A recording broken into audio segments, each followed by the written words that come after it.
A service of KIBMradio.com, the Internet's home for an all old-time radio.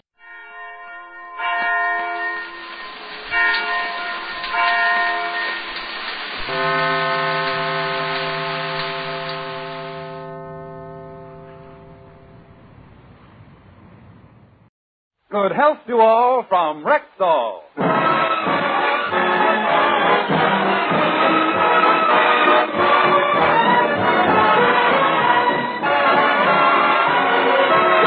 Yes, it's Sunday, time for the Phil Harris-Alice Faye Show, presented by the makers of Rexall Drug Products and your Rexall family druggist. Good evening. This week, we independent Rexall druggists would like to play Santa Claus to all you tired last-minute Christmas shoppers. Our present to you is quick, easy, economical gift buying, without all the rush and worry. Suggestions? Well, there's Caranome, for example. One of America's oldest and most respected lines of beauty aids, and a Rexall exclusive. We have Caranome in delightful gift sets for as low as $2. And on up to a completely fitted traveling case for $50. And believe me, the lady who receives Caranome will never forget the gift or the giver. Then there's Stag, Rexall exclusive, popular toiletries for men. You can buy them individually gift box for as low as 75 cents. Or in handsome combination sets up to $2.98. And here's another big help. Most of us Rexall druggists are prepared to gift wrap your selections, ready either for mailing or the Christmas tree. So, if you're faced with some last-minute gift buying, look for the store with the orange and blue Rexall sign in the window. This week, that sign means quick, easy, can't go wrong Christmas shopping. Merry Christmas to all from Rexall.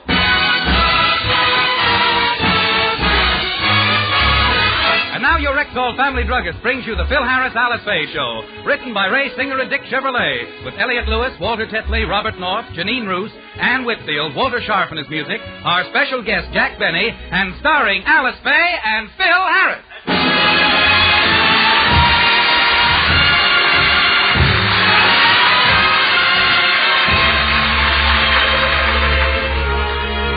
For weeks now, the Harris children, like children all over the world, have been thinking of nothing but Christmas and Santa Claus. They've been on their best behavior, and as we look in, we find Alice complimenting the children on their good deportment. Now, you've been particularly good, Alice, and I'm sure that Santa Claus will bring you lots of presents. I hope so, Mommy. And as for you, honey, you've been just as good as Alice. You've been going to bed early, putting your toys away, and eating all your food. The only thing is, you haven't been drinking all your milk. Well, I try, but you know how that stuff gags me. Quiet, Phil. I'm talking to little Phyllis. Oh, where is she? She was here a minute ago. She went in the den, Mommy. I'll go get her. Phyllis, Mommy wants you to... Phyllis, what are you doing with those crayons? I'm going to draw a picture on the wall. Don't do that. You know we got to be good till Christmas. But I've been good for 3 weeks now. Alice, it's an awful strain. I know. But it's only 5 more days. Don't crack up now. You've been so good for so long. I know. But as Daddy always says, it ain't been easy, Clyde.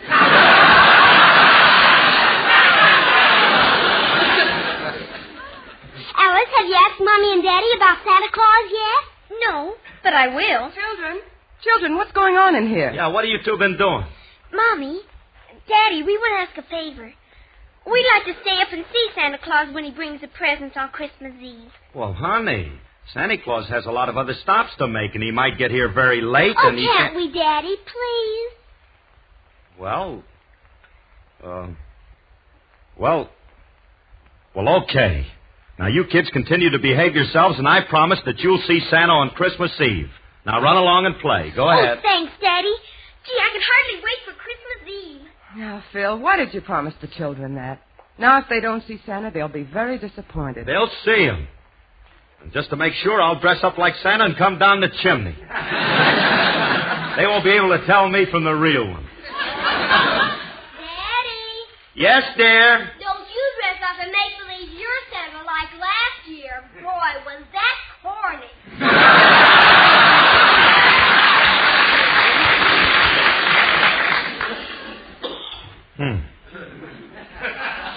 something, Alice? I still can't figure out how they knew that it was me last year. What did I do that was wrong? Well, for one thing, you were supposed to come in singing Jingle Bells. I did. Oh, I know, but those lyrics, I can still hear them. Ham, hocks, and turnip greens, they melt right in your mouth. And candy gems and a hominy grits, and that's what I like about the South. Yeah.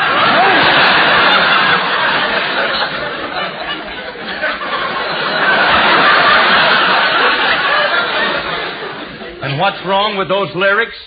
That isn't the way we sing it up north. Well, can I help it if you Yankees don't know the right word? It's what I like about the South. Yeah. Never did it that way in my life. You don't think I can play St. Nick? We'll have to get somebody else to do it. Yes, but who? Well, I'll think of somebody if you'll just let me concentrate. Now, if I think hard enough, something will come out. Good morning, Philip.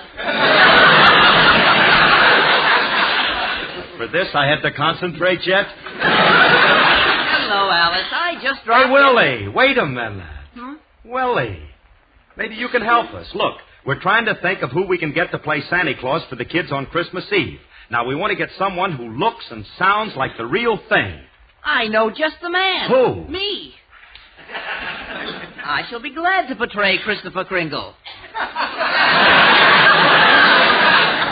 Christopher. Well, Donner, my Blitzen. Fine Santa Claus you'd make. I'd make an excellent one. I'm quite an actor, you know. Yes, indeed. Mm-hmm. I can see myself popping out of the chimney, bounding into the living room and saying, "Ho, ho, ho, and a Merry Christmas to you, little kiddies. And what do you darlings desire as the Yuletide memento?" Thank you, Tallulah Bankhead. Now, you'll do me a favor. Will you get lost, Index? Go someplace and make a double entry. Check some books. Make some mistakes. Find something. Well, if you don't want me to help you, I won't. No. I have to run along anyway. I have to meet my girlfriend at the taxidermist. I hope they did a good job on her. Imagine that little squirt playing Santa Claus. He couldn't impress me if he came in with a bag full of sponsors. Now, look, Phil, he may be small, but he might be all right. I wonder how he'd look in a fluffy white wig and beard. Like a short beard. Look, Alice, we got to get somebody who's big and fat and who can come... Hey, wait a minute. I got just the guy, Don Wilson. Oh, Don would be perfect. Sure. I'll call him right now and see if he can come over for Christmas Eve. Oh, swell, honey. Oh, now the kids won't be disappointed. Santa will show up. You know, there's something wonderful about watching a kid on Christmas, waiting for Santa and listening for those jingle bells. Jingle bells, jingle all the way. Oh, what fun it is to ride in a one-horse open sleigh. Jingle bells, jingle all the way. Oh, what fun it is to ride in a one-horse open sleigh. Dashing through the snow in a one-horse open sleigh. O'er the fields we go, laughing all the way. Bells on bobtail ring, they're making spirits bright. What fun it is to ride and sing a sleighing song tonight. Jingle bells, jingle all the way. Hey! Oh, what fun it is to ride in a one-horse open sleigh. Hey! Jingle bells, jingle all the way. Oh, what fun it is to ride in a one-horse open sleigh. A day or two ago, I thought I'd take a ride, and soon Miss Alice Faye was seated by my side. The horse was lean and lank, misfortune seemed his lot. He got into a drifted bank, and we got upset. Waiting by the snow with a hey, ha, ha, ha, ha, ha, ha. Jingle bells, singing merrily we go. All the world like a fire, snow so cold and crisp and light. Jingle all the way through the night. Oh, what fun it is to ride in a one-horse open sleigh. Hey, hey! Jingle bells, jingle all the way. Oh, what fun it is to ride in an open sleigh. Jingle bells, jingle all the way. Oh, what fun it is to ride in a one-horse open sleigh.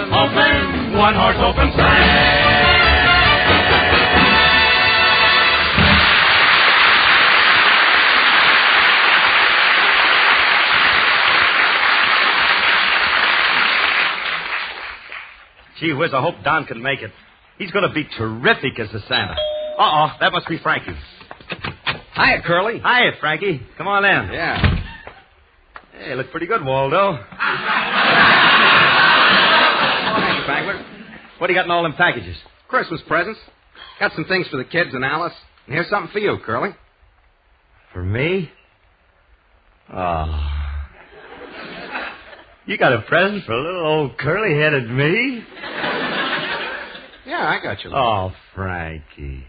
That's sweet of you. Oh, I don't know what to say. Well, that's all right, Curly. But the thought. Oh, Frankie, you know how I appreciate it. It touches me deeply. If you're going to get sloppy about it, I'll take it.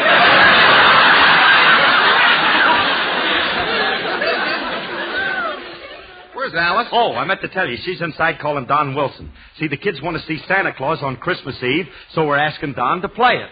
Why are you getting Don Wilson to play Santa? Well, what else am I going to do? Well, let him stay up and see the real Santa Claus. Yeah, but I don't know what time he's coming.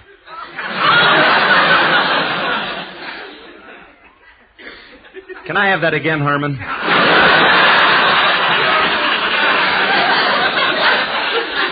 Yeah.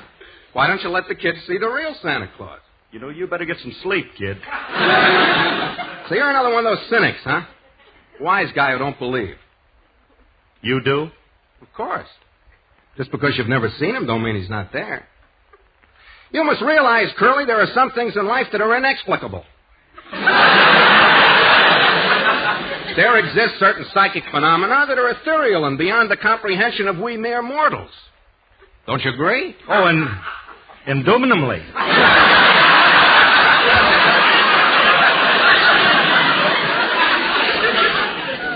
Curly, you can take my word for it. The real guy will show up. Look, will you stop already, Remley? I'm in enough trouble. I'm trying to get a guy, and you're... All I got to say is it's a good thing kids have more common sense and faith than some grown-ups, or Christmas wouldn't be much fun. I know that on Christmas Eve, old St. Nick and his reindeer will come flying through the sky. Yeah. But do you mind if we have somebody stand in case he's grounded by a low fog over Burbank? All right, scoff if you will. I'll drop over Christmas Eve. Maybe then you'll sing a different tune. Goodbye, infidel. Poor Remley. He ain't been the same since he switched to buttermilk. Phil, I called Don, but he can't make it. However, he said he has a lot of actor friends, and he'll send one of them over. He said we'd have to pay the actor $10. So what? It'll be worth $10 to make the kids happy. Hey, honey, did Don say he could get someone positively? You know, this is very important. Now, Phil, Don promised, so stop worrying. It's still 5 days till Christmas Eve, and if you keep this up, you'll drive yourself batty.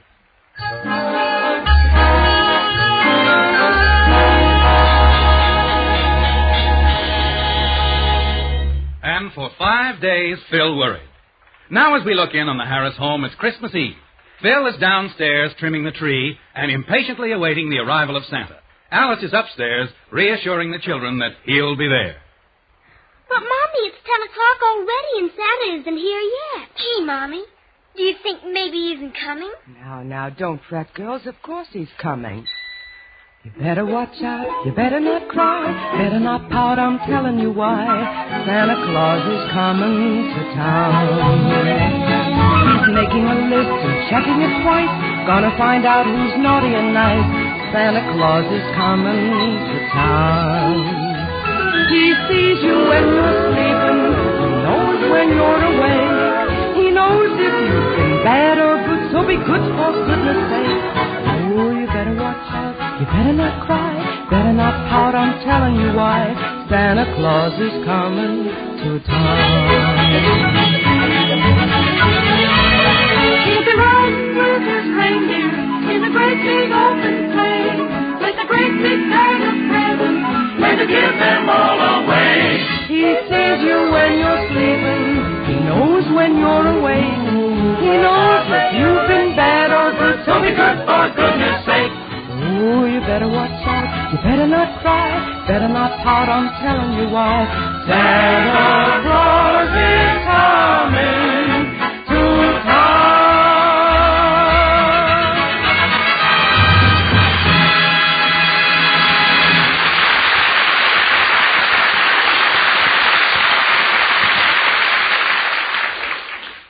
There, that's the last ornament.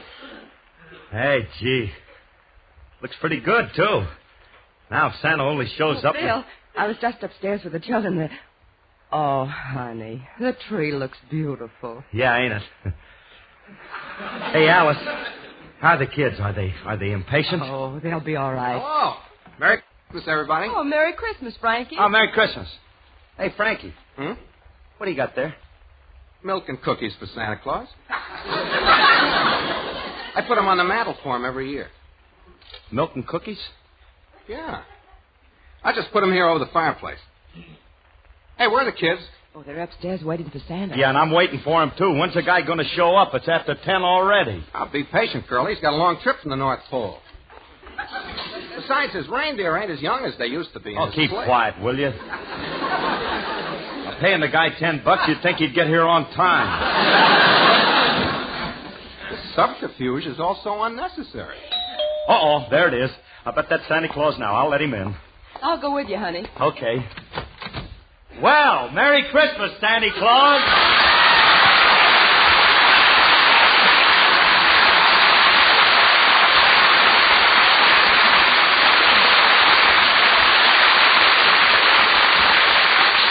Hello, Santa Claus. Oh, Merry Christmas, and where's my $10? Come on in, Jack.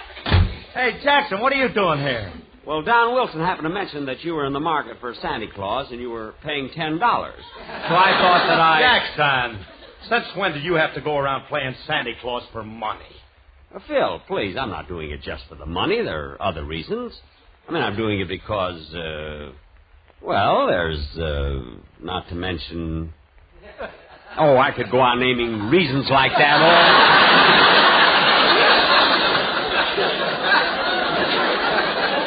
Oh, hello, Frankie. Merry Christmas. Huh. Oh, Merry Christmas me, you imposter, you. A fine-looking Santa Claus. I think I look charming. Charming, he said. Where'd you get that messy red suit? It's got spots all over it. I rented it. The Santa Claus had it last year was a sloppy eater. Phil, how do you think I look? Like a bloodshot leopard.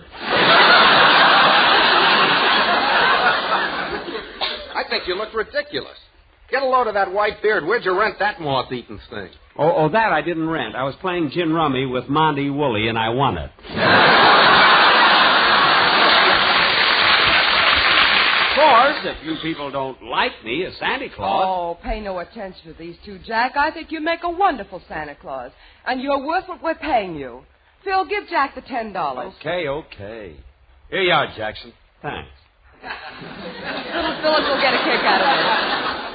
I'll go call little Phyllis, and Jack, try to convince her you're really Santa Claus, huh? Little Phyllis? Phil, I thought I was doing this for your benefit. I mean, if it's for little Phyllis, I wouldn't think of taking money. No, it's okay, Jackson. A deal's a deal. Phil, please don't embarrass me. But Jackson... Look, it's for the kid. I wouldn't think of taking the $10. Well, if you insist... $7.50 is plenty.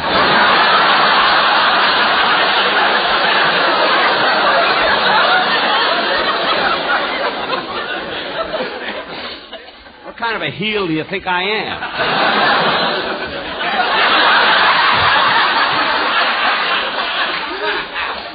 Now, Phil... It's mighty sweet of you, Jackson, to play Santa Claus for my two kids. 2 kids? See, $7.50 each. Nah, I can't take it. I can't take any money at all for this. Tell you what, Phil, if you wanna, you can buy me a little something for Christmas. Like what? Anything that Alice can afford. I don't care. Okay, but now look, Jackson, it's up to you to make the kids think that you're Santa. This impersonation is preposterous. Santa Claus won't like this. Besides, you'll never be able to fool the kids. Oh, I don't know. Well, wait a minute now, Jackson. It'd be awful if you don't. If there was only some kid we could try it out on just to see if we can't... Miss Faye, where are you? I brought something for you. Uh-oh, that's Julius. Hey, everybody, that's Julius. That's just the kid we need. Come on in here, Julius. Right in here. We're in here. Now, look, if you can fool him, Jackson, you can fool any kid. Don't worry, Phil. I'll just sit in this chair and you watch his reaction when he sees me. Okay, Dad. I certainly hope... Mr. Harris, I come up. Hey, Mr. Harris, don't you feel a No, why? You left your red flannels lying on the chair.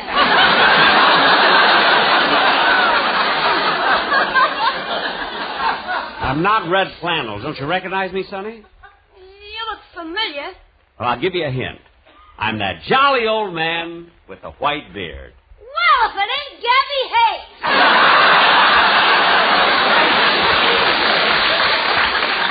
Julius, he ain't Gabby Hayes. What's the matter with you? Don't you recognize Santa Claus when you see him? This is Santa Claus? That's right, son. I'm old Saint Nick, Gabby You Nick. can't do this to us little kids. In the name of juvenile humanity, I protest this flagrant disregard. Oh, shut up!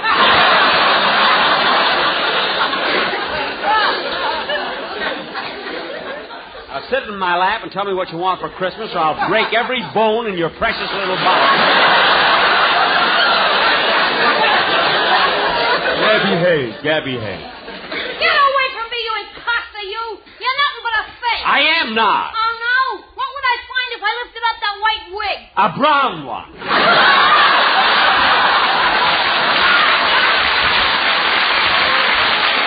I thought so. Wait till I see the real Santa tonight. He ain't gonna like it when I tell him he's being impersonated by some bald-headed schnook.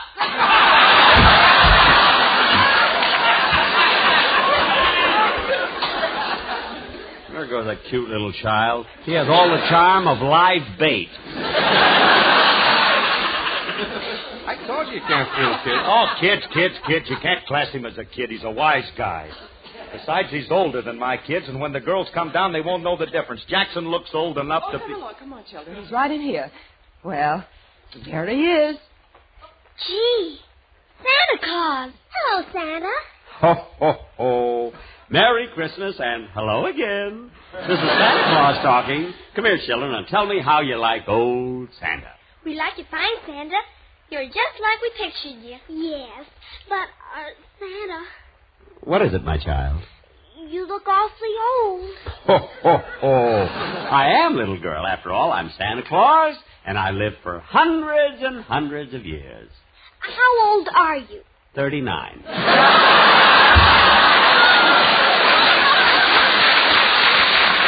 Well, old Santa has to be going now. Here are your toys, girls. Thank you, Santa. Yeah, thanks. Well, I'll be seeing you next year. Merry Christmas to all, and to all a good night. Up, Dancer, up, Prancer, up, Donner and Blitzen. Ho, ho, ho, and away.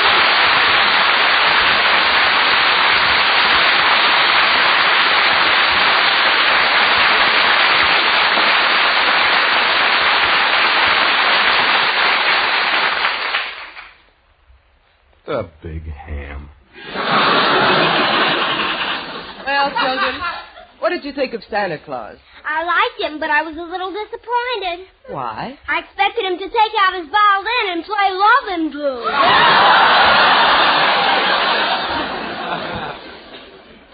You mean you kids knew it was Mr. Benny? Sure. But we didn't want to say anything and hurt his feelings. Daddy, when is the real Santa coming? Well, you see, honey, He'll be here soon, kid. Oh, thank you. Look, kids, he may get here too late. So I'll tell you what, I'll tell you a Christmas story and then you run off to bed, huh? Well, all right, Daddy. But we wanted so much to see him. I know you did, and maybe you'll see him next year. Now look, sit on my lap and I'll tell you a beautiful Christmas story. You ready?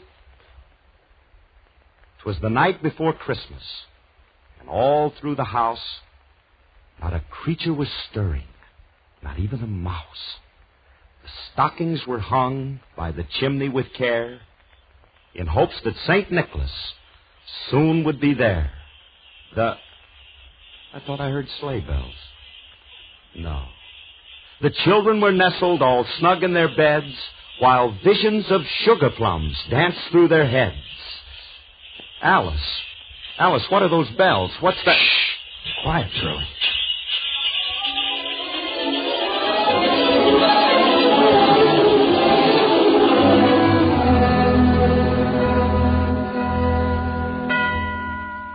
Phyllis,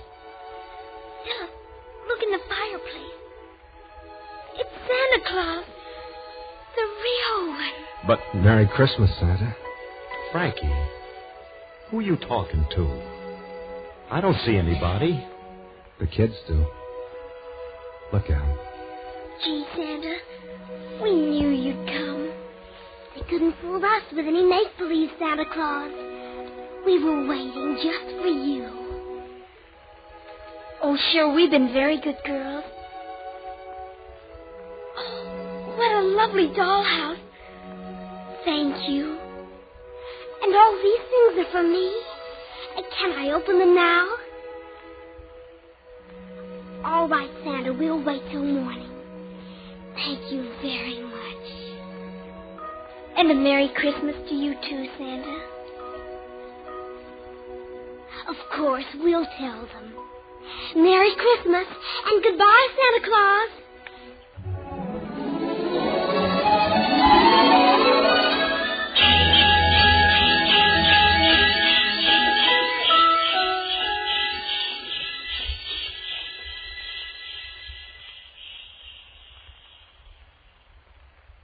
I told you he'd show up, Curly.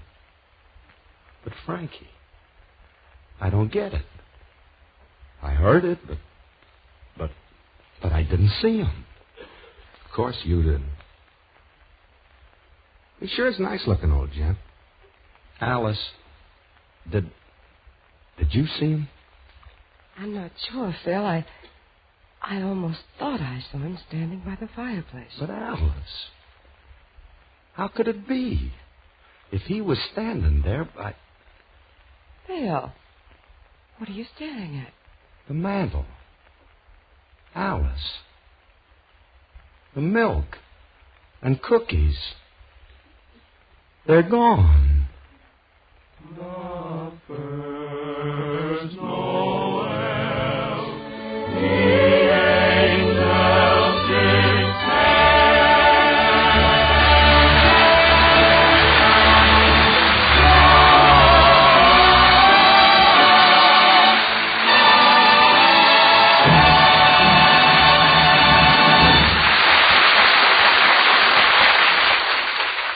Phil and Alice will be back in just a moment.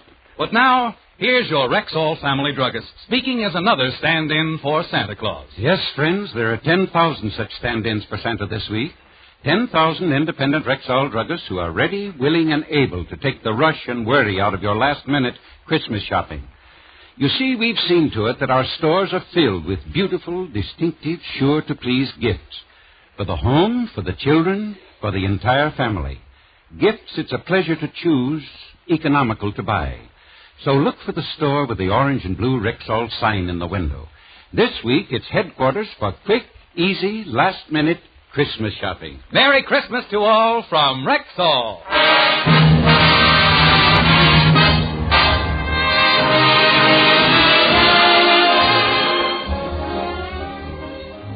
Phyllis, Alice.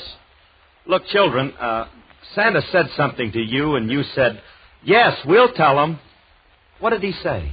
He told us to be sure and wish you and Mommy a Merry Christmas. Now, wasn't that sweet of him? Now, girls, you're all tucked in. You've seen Santa, and you have everything you want. So go right to sleep. Good night. Good night. Good night, babies. Daddy, Yes, dear? can I have a drink of water? Go to sleep.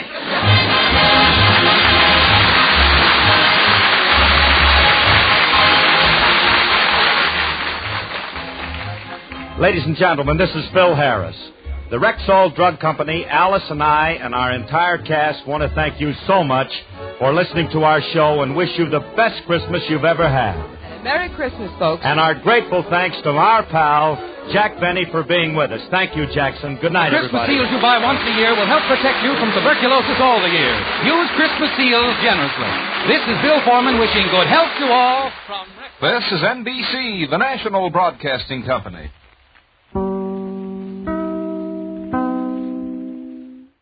The makers of Instant Chase and Sanborn Coffee present the Charlie McCarthy Show.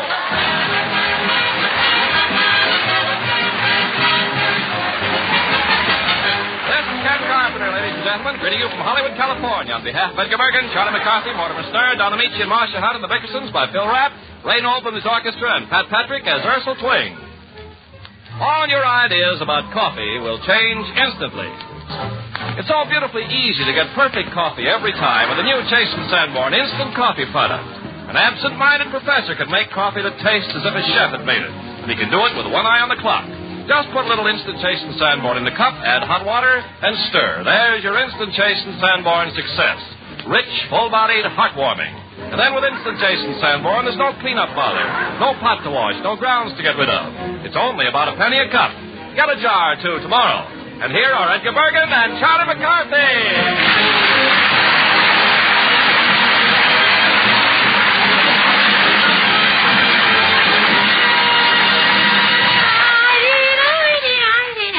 Hello, Bertie. Yes, well, Charlie, Christmas will soon be here, and already there's a feeling of good fellowship in the air. Yes, there is. All right. Yes, the spirit of giving and receiving. Bergen, are you giving? Oh, yes, indeed, I am. Well, I'm receiving. You are.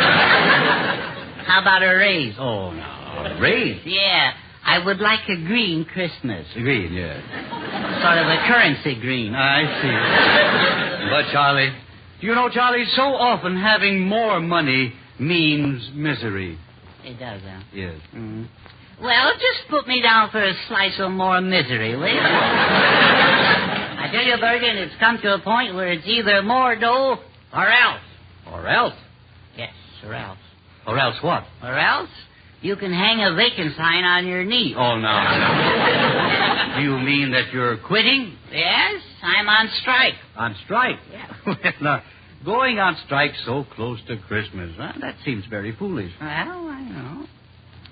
You remind me of the time that Santa Claus's reindeer went on strike. Have you ever heard of it? No, I haven't. I've been spared so far. Well...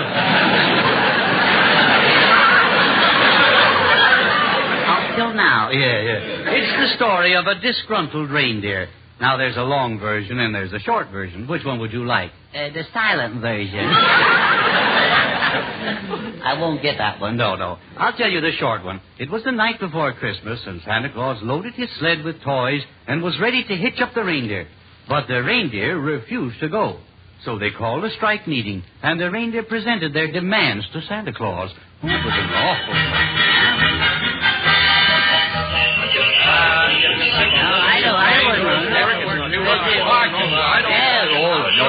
Come. Silence now. Now, Santa Claus can't hear a thing you say if you reindeer talk all the time and all at once. Ho. He's Santa Claus. Oh, yeah.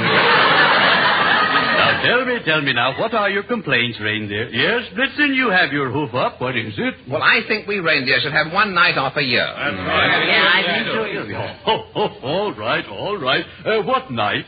Christmas Eve. Oh. Now, wait a minute. And another thing, when we're going downhill, why can't we reindeer ride in a sled with you?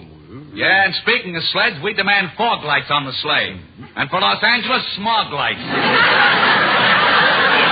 And another thing, Santa. What is it, Dasher? We demand fighter escort while going over the Russian cuspidor. Now, my little reindeer, you become mighty unreasonable with your old Santa. Remember, you can all be replaced by an airplane. Ho. Yes, and you can be replaced by an actor. Ho. Remember, Santa, we're 8 reindeer strong and highly disorganized. Yes. I say, old boy, I'd like to make a motion. Well, what kind of a motion, Blitzen? Oh, any kind. I'm just tired of sitting here motionless. Order. Santa, I demand that you get rid of those infernal sleigh bells. Mm-hmm. They keep ringing in my ears all the time, and it's horrible. Bells are driving me mad. You hear? Mad. What on earth is the matter with you, Prancer? I've been taking dramatic lessons. Oh. Well, I don't see why you reindeer take this attitude. Haven't I always been fair? I try to be big. Well, that's the trouble. You're too big. You're too heavy to lug around in the sleigh. Yeah, you weren't that fat when we started working for you. Well, maybe I have gained a little in the interim. You gained a lot in the outer rim, too. But really, reindeer, I'm trying to watch my stomach. Well, that shouldn't be hard. Wherever you look, there it is.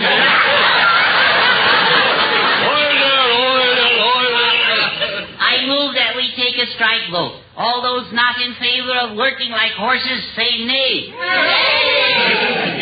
Well, reindeer, if your minds are made up, I guess old Santa Claus will have to try and get along without you. I know. I can pick up a used hot rod. I can do that, yes. Wait a minute, Santa. Maybe we want to talk this over a little more. What do you say, fellas?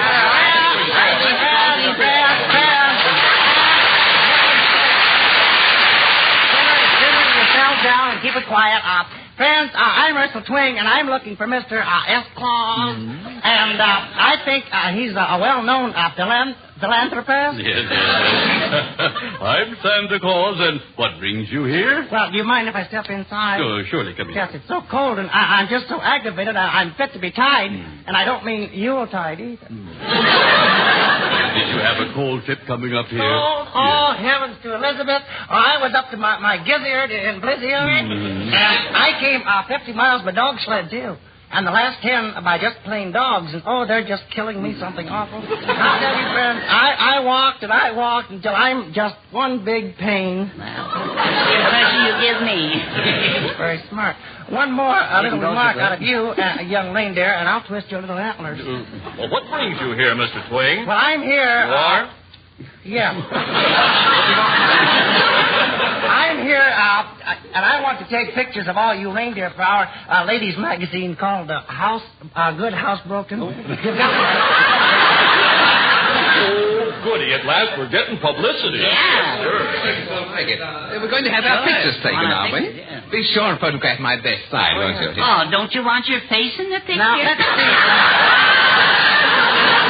Many people around here, I can't... what kind of a film should I use on you?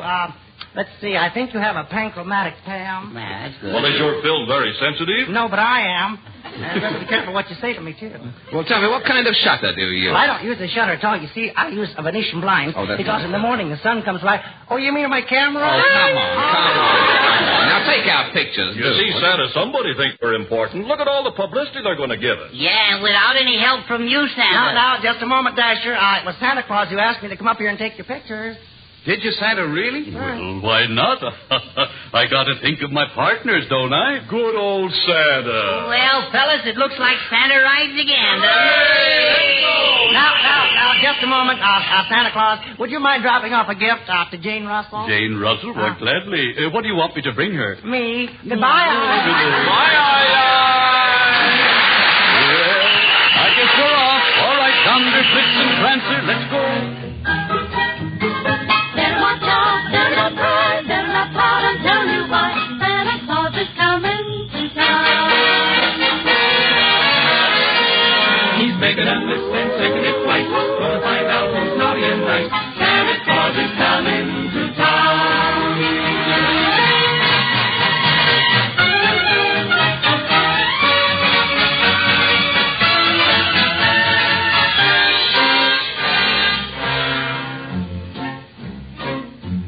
Sleigh bells ring, are you listening? In the lane, always listening. A beautiful sight, we're happy tonight, walking in a winter wonderland. On the way is the bluebird, here to stay is the new bird. He sings a love song as we go along, Walking in a winter wonderland. in the meadow we can build a snowman. Then pretend that he is Parson Brown.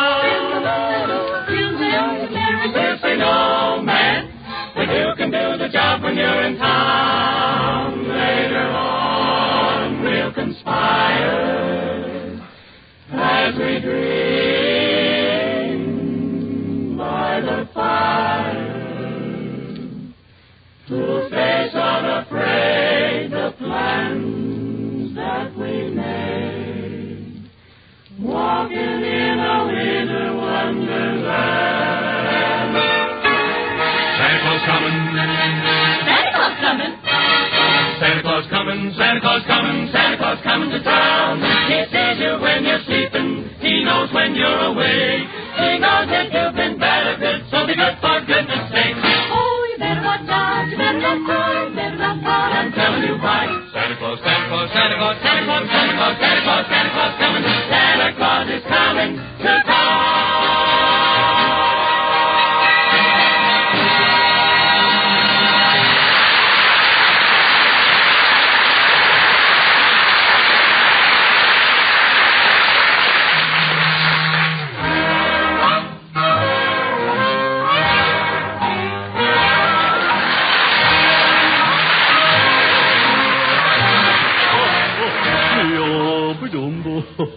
Well, hello, Mortimer.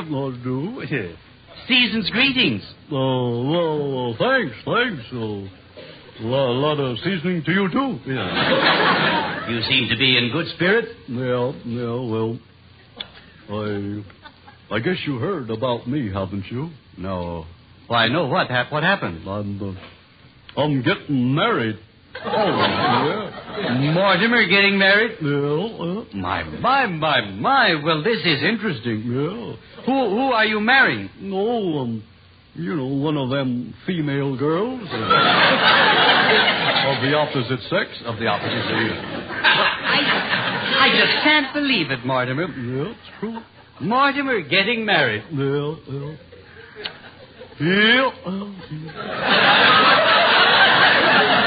I reckon we all got to go sometime.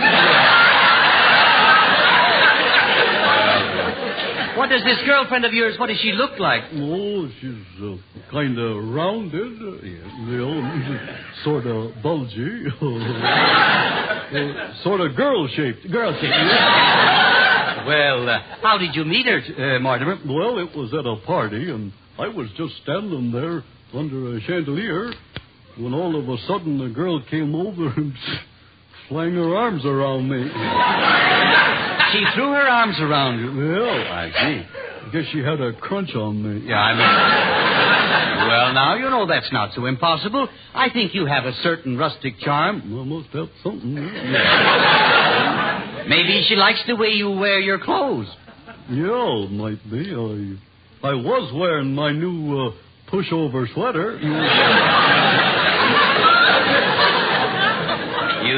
You sort of liked her arms around you? No, boy.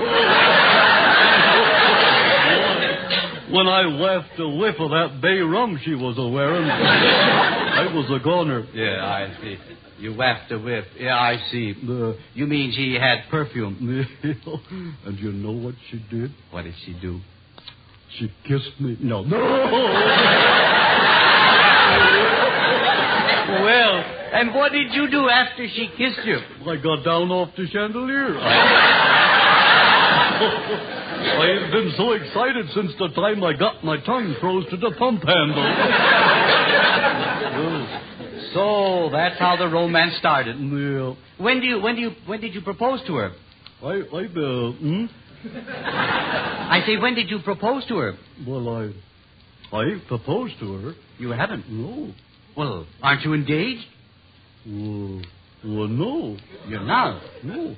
Well, then why are you considering marrying her? Well, she kissed me, didn't she? Yes, I know. Well? Well, what? Mr. Bergen, us nerds ain't cads. Why, that doesn't mean anything. Let me explain what happened. You were standing under the chandelier, and there was mistletoe tied to it. The girl had a perfect right to come up and kiss you. She did? Well, of course. You probably weren't the first boy she kissed, and you most likely won't be the last. I guess you're right. If she'll kiss me, she'll kiss anybody. It's wonderful what the holiday season does to people, isn't it, Edgar? Well, most people can. Yes, I was just wondering how the Bickersons are going to enjoy their Christmas. Well, judging from the way they spent it last year, I imagine they'll be rather happy. What do you mean? Well, curiously enough, I ran into Bickerson shopping around for a present the other day, and he told me all about it. This should be interesting.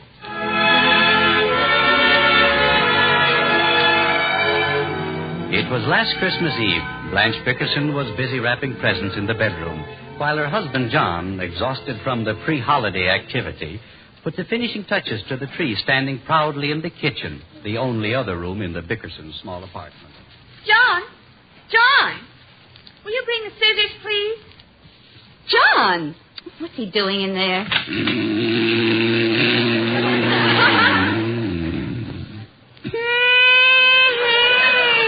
How can a man fall asleep on a ladder?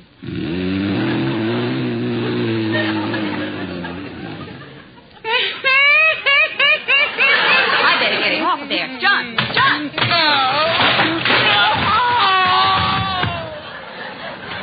What's the matter, Blanche? What happened? Oh, you poor dear. Did you hurt yourself? No. I'm all right. I want to go to bed. Oh, John, you never even touched your dinner. Not a morsel of it. I don't like the looks of it, Blanche. Well, do you want me to warm it up for you? No. Just tell me what's on that big plate. Are you trying to be funny, John? I'm not trying to be funny, Blanche. What is it? You know very well I can only cook two things, liver and rice pudding. Well, which one is that? How can you be so picky on Christmas Eve, John? Blanche, I just asked you a civil question, that's all. I didn't think it was liver because your liver always looks like rubber heels. But that stuff looks more like scrambled eggs, so I thought it might be rice pudding. Why don't you taste it and find out? I'm not hungry. Well, that's why you're always tired, John. You don't eat enough. I eat plenty. What did you have for lunch today? Well, you ought to know. You packed it for me. And listen, Blanche, I'm getting sick of carrying my lunch to the office in paper sacks. Why can't I go to a restaurant? John, what are you talking about? I haven't fixed your lunch for 2 years. Oh, Blanche, every morning of my life I find my lunch wrapped in a brown paper bag on the side of the sink. Lunch? That's the garbage. Good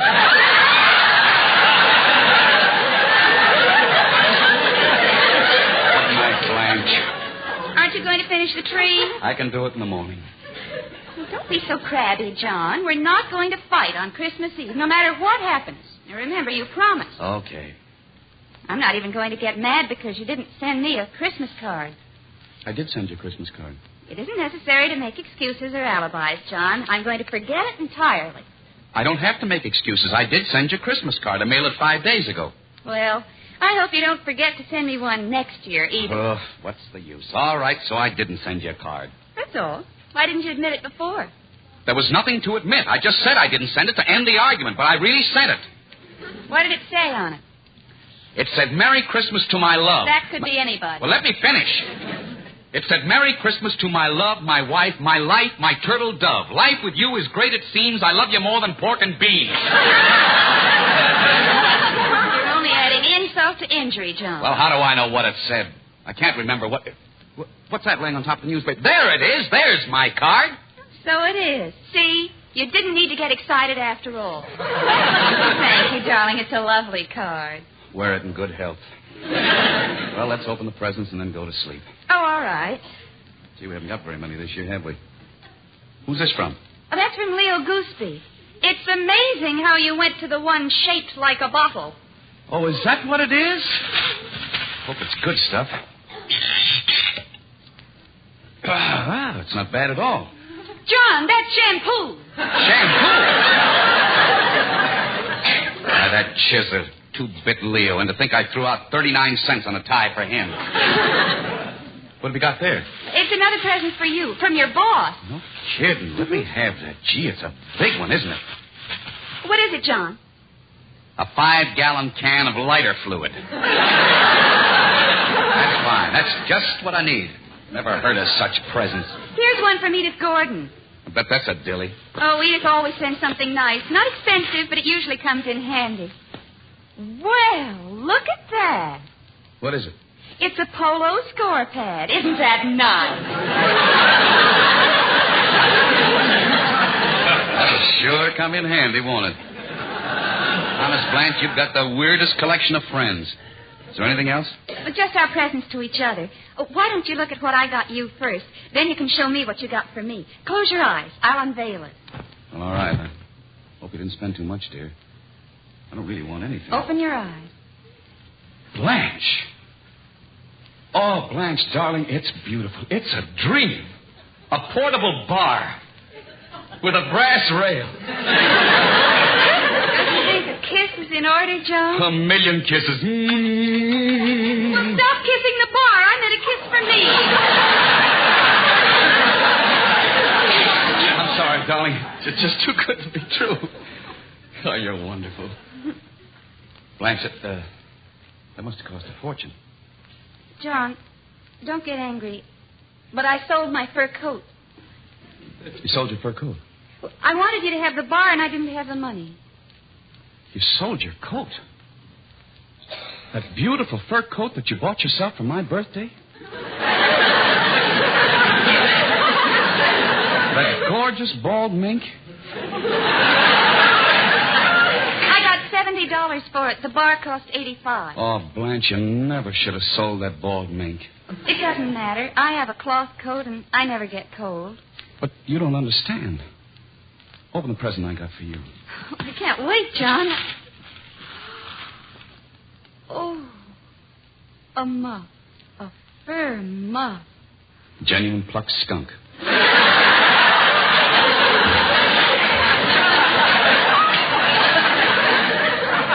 I had it made especially to match that coat. It can hold 2 full quarts. And you sold the coat. Well, what's the difference, darling? Someday you'll make a lot of money, and then you'll be able to have a coat made to match the muff. I'm very happy, John. I know, but... And you still have that gorgeous bar. It's just it. What's the matter?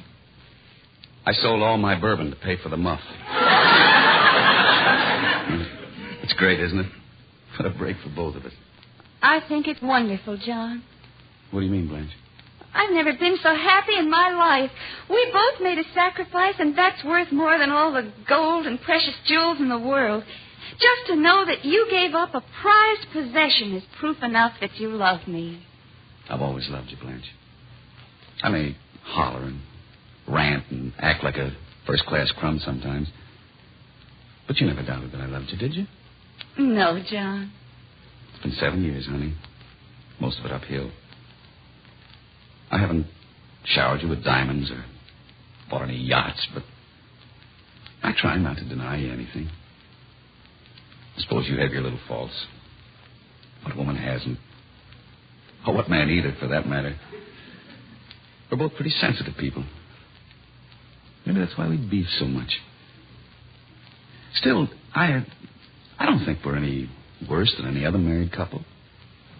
At least we have a safety valve and we can let off steam.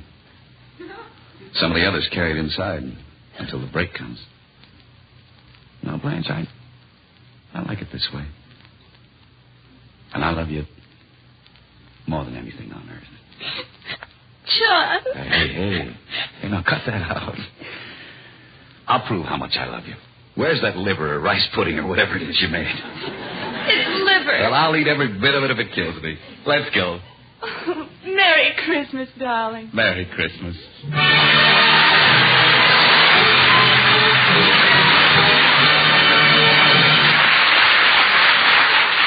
Just about a year ago, I had the pleasure of introducing to our radio audience a young man with a thrilling tenor voice. He's here with us again tonight. Ladies and gentlemen, I'd like you to meet Mario Lanza. Thank you, Edgar. Mario, I hear many nice things have happened to you since our last meeting. Well, yes, Edgar. MGM has signed me to a 7-year contract, and I'm working in a musical entitled Midnight Kiss. Well, that's wonderful, Mario. Well, I have very much to be grateful for, Edgar. Well, perhaps feeling as you do accounts for your inspired singing. You know, gratitude is a wonderful thing. At this time of the year, when the spirit of Christmas is in the hearts and minds of men, we should all count our blessings and be grateful for each one. And most of all, let us not forget to be thankful that into this world was born the Prince of Peace. For it was he who, in administering unto all, asked naught in return save gratitude to his Father in heaven. The eternal expression of this gratitude is found in the immortal words of the Lord's Prayer, which Mario Lanza sings for us now.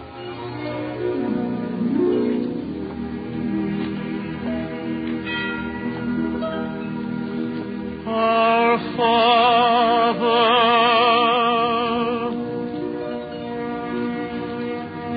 which art in heaven, hallowed be thy name.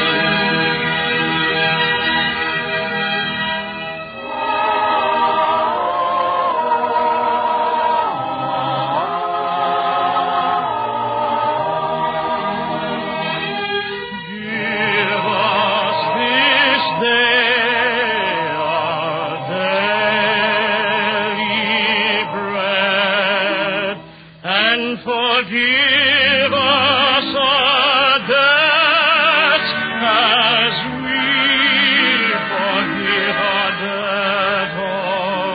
As we forgive our debtors. And lead us not into temptation, but deliver us from evil. For thine is the kingdom and the power and the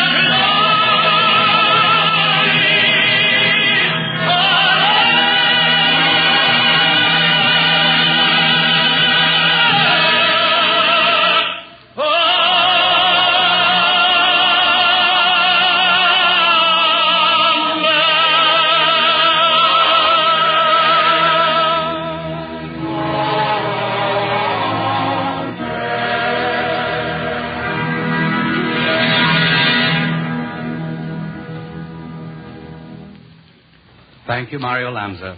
And ladies and gentlemen and listeners everywhere, a big economy-sized Merry Christmas from yours truly, Edgar Bergen. And a trial size from yours truly, Charlie McCarthy. Good night, everyone. During the holidays, your coffee should be extra good. Yes, this week is the perfect time to discover the new Jason Sanborn Instant Coffee product. It's delicious and fast. You make it right in the cup. This is Ken Carpenter speaking to you from Hollywood. This is NBC, the national broadcasting company. The Jergens Journal, featuring Walter Winchell. Mr. Winchell, whose famous column appears in the New York Daily Mirror, the Bangor Maine Commercial, and other newspapers with more than 25 million readers, is brought to you by Jergens, the lotion for soft, smooth, romantic hands. John and I are celebrating our first wedding anniversary Christmas Eve. Oh, congratulations. Oh, what are you putting under the tree for John? Well, I've gotten him some of the usual men's gifts, but I did want to tuck something special in his Christmas stocking. Like a big bottle of Jergens lotion? Jergens lotion for John? For any man. You women forget that we men like our hands to look well-groomed, too. And I know plenty of men who prefer Jergens lotion to anything else before and after shaving. It's never oily or sticky. Yes, if you want to please and flatter the men in your life, give them a big bottle of Jergens lotion. The dollar-sized bottle of Jergens lotion is in a special Christmas carton, and it's a surprise package they'll really appreciate. Now to the editorial room of the Jergens Journal and Walter Winchell. Good evening, Mr. and Mrs. North and South America and all the ships at sea. Let's go to press. New York City. More than 20 inches of snow and drifts even higher are expected to hit New York City before the morning. Traffic has been retarded all over the city because of the strong winds and the 17-inch snow. Boston, Mass. 10 to 12 inches of snow with continued cold is the hot news to southern New England. New York City. John Dewey, Jr., the son of Columbia Professor Dewey, is in New York Hospital, pneumonia. Fort Monmouth, New Jersey. Vera Hiller, the American Airlines beauty, was married to Dr. H. Zoll, the Army's great scientist. His radar inventions drove Hitler to suicide. New York. Commander Russell Burt, USN, will be married New Year's Day to Kay Blake. She is the half-sister of Mrs. Irving Berlin. New York City. The leading ballerina, Lubov Rudenko of Annie Get Your Gun, will be married to Richard Marks, the New York manufacturer, in Greenwich, Connecticut on New Year's Day. Los Angeles. Rochelle Hudson and Richard Hyland, the former Stanford All-American, were married today in the Brentwood home of Dr. Frank G. Nolan. Detroit, Michigan. Reader's Digest magazine has a dozen investigative reporters trying to get an airtight, non-libelous case against a certain gangster politician. The magazine will allege that he has Michigan in the palm of his hand. New York City. Murray Stan, the city clerk of New York, performed over 60,000 marriages at City Hall. He will be married to Rose Sarrow this week. New York. The widowed husband of opera star Grace Moore, Valentin Pereira, was married again to a protege of his wife. The bride's name is Alice Vanderbrook, a French actress. Hollywood. The marriage for Gloria Haley, the daughter of Jack Haley, the star of Inside USA, and Tom Drake, the actor, slated for December the 27th, has been suddenly canceled. Behind the international cables, Rio. Washington has been warned to expect revolutions in South America perhaps by next spring. Intelligence agents for Argentina are now collaborating with the communists. Next target, Bolivia. Stockholm. Russian garrisons are being replaced with Mongolian troops. Shanghai. The Reds will accept coalition government with Chiang Kai-shek, and the plan is to take over as the Reds did in Czechoslovakia. Berlin. The Russians' newest weapon is the tank cycle, a miniature tank on a motorbike for street fighting, operated by one man. Indonesia. This will soon be the communists' next big triumph unless Washington does something for the Dutch colonials. With American money and support, the Dutch leaders are reported driving their subjects into the hands of the Kremlin. London. The British War Office is more concerned tonight about new Russian war weapons than they are about A-bombs.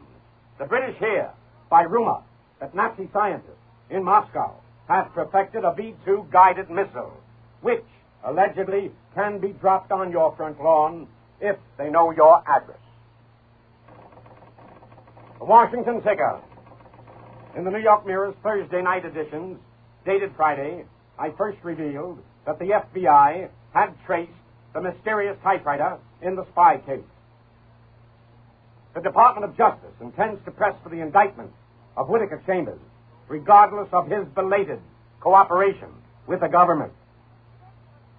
Insiders in Washington tell me that the microfilms, which caused so many front-page headlines after they were planted in a pumpkin, are a lot of so what. The FBI. John Edgar Hoover now knows the extent of communist organization in the United States. It is organized in 600 cities with 1,600 community clubs, 300 shops, 425 industrial, 200 professional, and as many student youth clubs. The White House. A full-fledged lend-lease military aid to Europe will start by summer. Another reason, ladies and gentlemen, why there will be no depression. Industrial mobilization is already underway. Mr. and Mrs. United States. The geography books are wrong. The oldest and the largest tree in the world is not a California redwood. It is the Christmas tree in your home. The giant redwood, it is true, has stood for centuries against the mountain storms.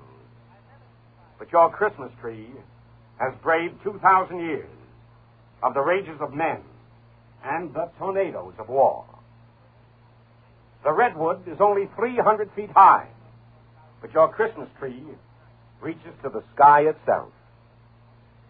That is because its base is so broad that under its branches, every race, color, and creed on earth meet as brothers.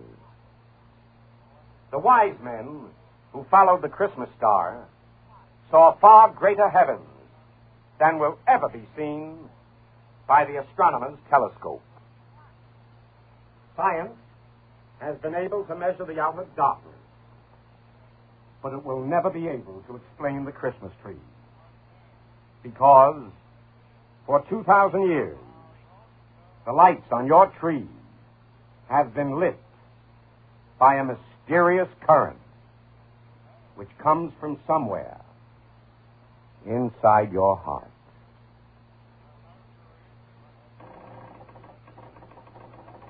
Ladies and gentlemen, will you please write to the Government Printing Office in Washington, D.C., the Government Printing Office, Washington, D.C., for a $1 copy of Civil Defense for National Security.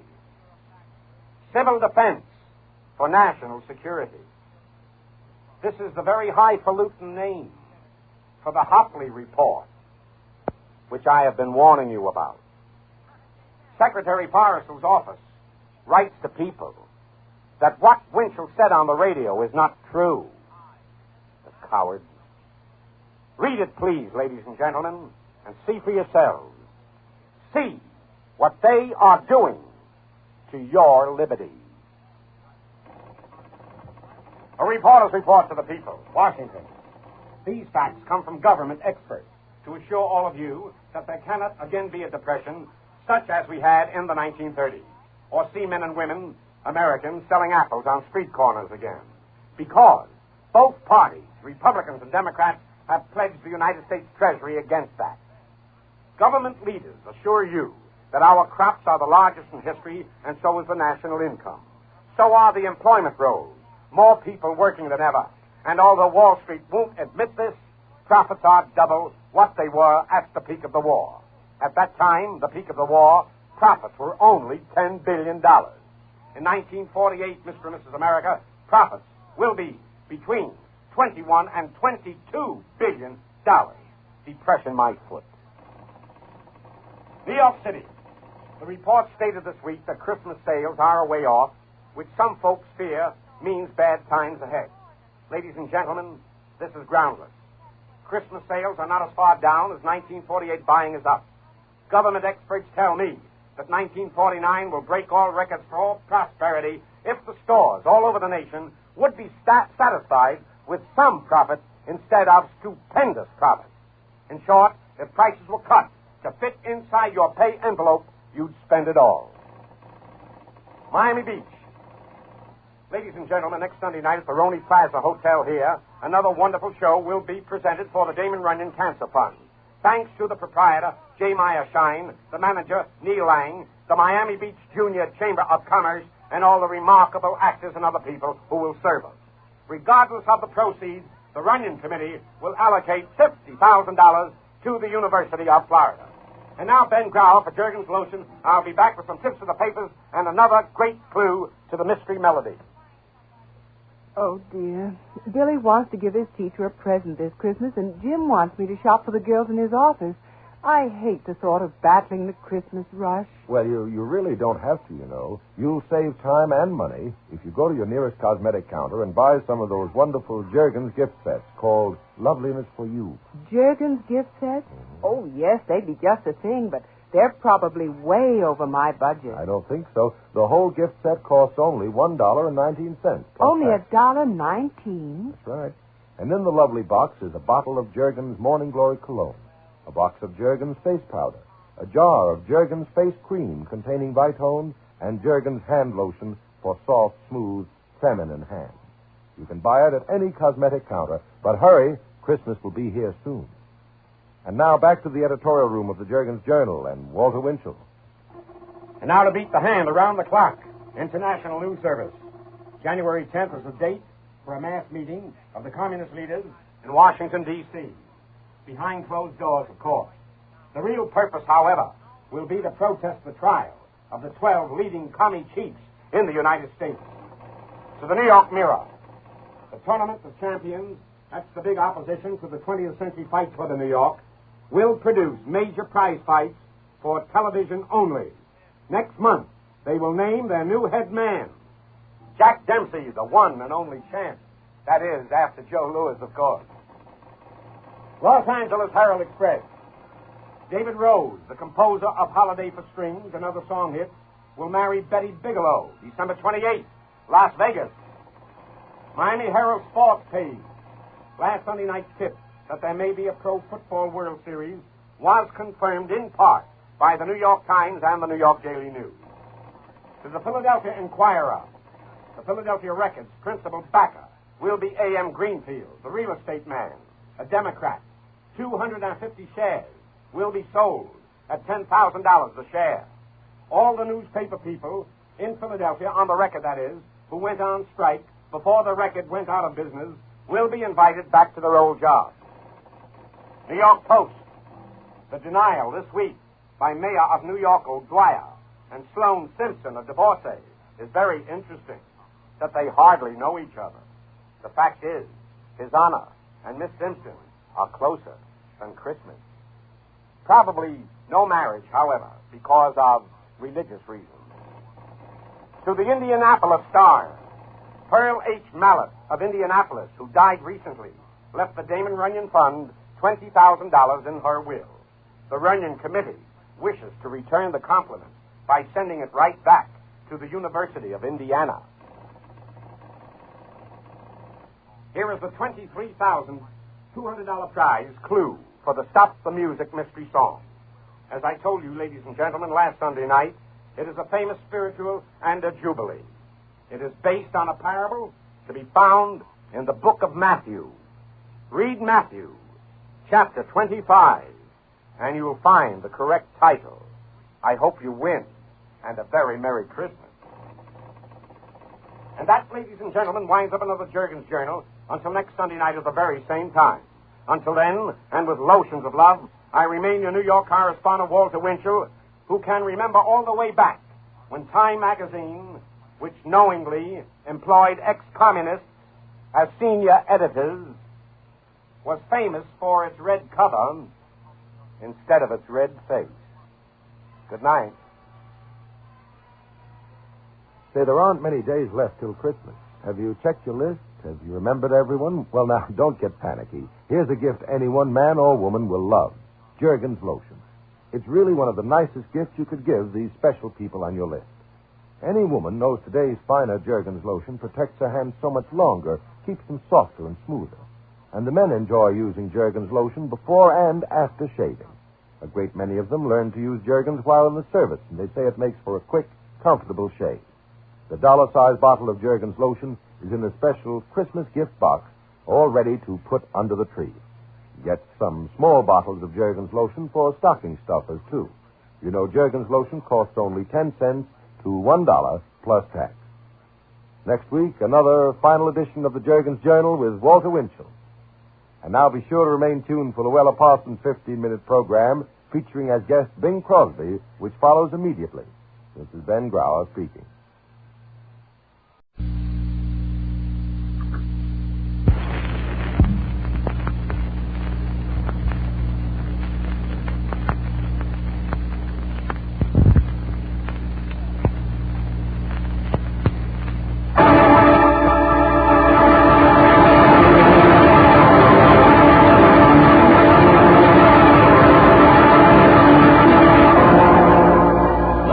Detective, starring the world's greatest living magician, Blackstone. He tells you the inside story of the Coins of Confucius. And right after the story, Blackstone will explain tricks that you yourself can perform, reveal the secrets of the world's greatest living magician.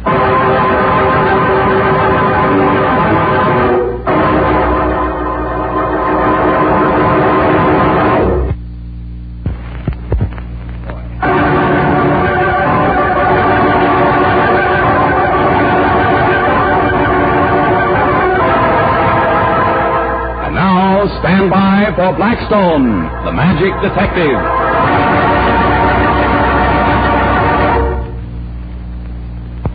My, but that's a wealthy sound, Blackstone. Don't tell me you're going to do a trick without borrowing money from me. I could with these magic coins. And boy, are they magic. Don, those coins once told him who stole the pearl pendant of the Dowager Empress of China. The coins told him? How? I said they were magic coins. Well, I don't see how coins could lead you to a thief. Not unless he left a trail of them behind him, and, well, that doesn't sound too likely. Better tell him how it happened, Blackstone. Well, one day not so long ago, I received a call from my old friend, Dr. Mullen, the curator of the museum. The priceless pearl pendant was missing. It's gone, Blackstone. There isn't a sign of it. Well, could someone have walked right out of the museum with it? I thought that at first, but it's impossible. I saw the pendant in the case myself. 10 minutes later, I went back, and it had vanished. In 10 minutes, anyone could have stolen it and left the museum. No, they couldn't. It was just before closing time, and the museum was practically empty. The doorman testified that no one left the building during that time. There was no other exit? None. Then it must have been an inside job.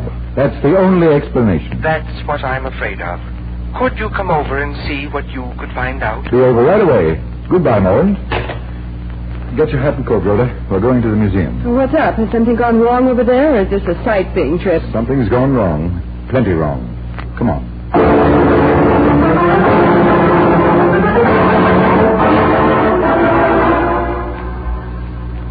Well, now, tell me, Mullen, have all your employees been with you a long time? Years.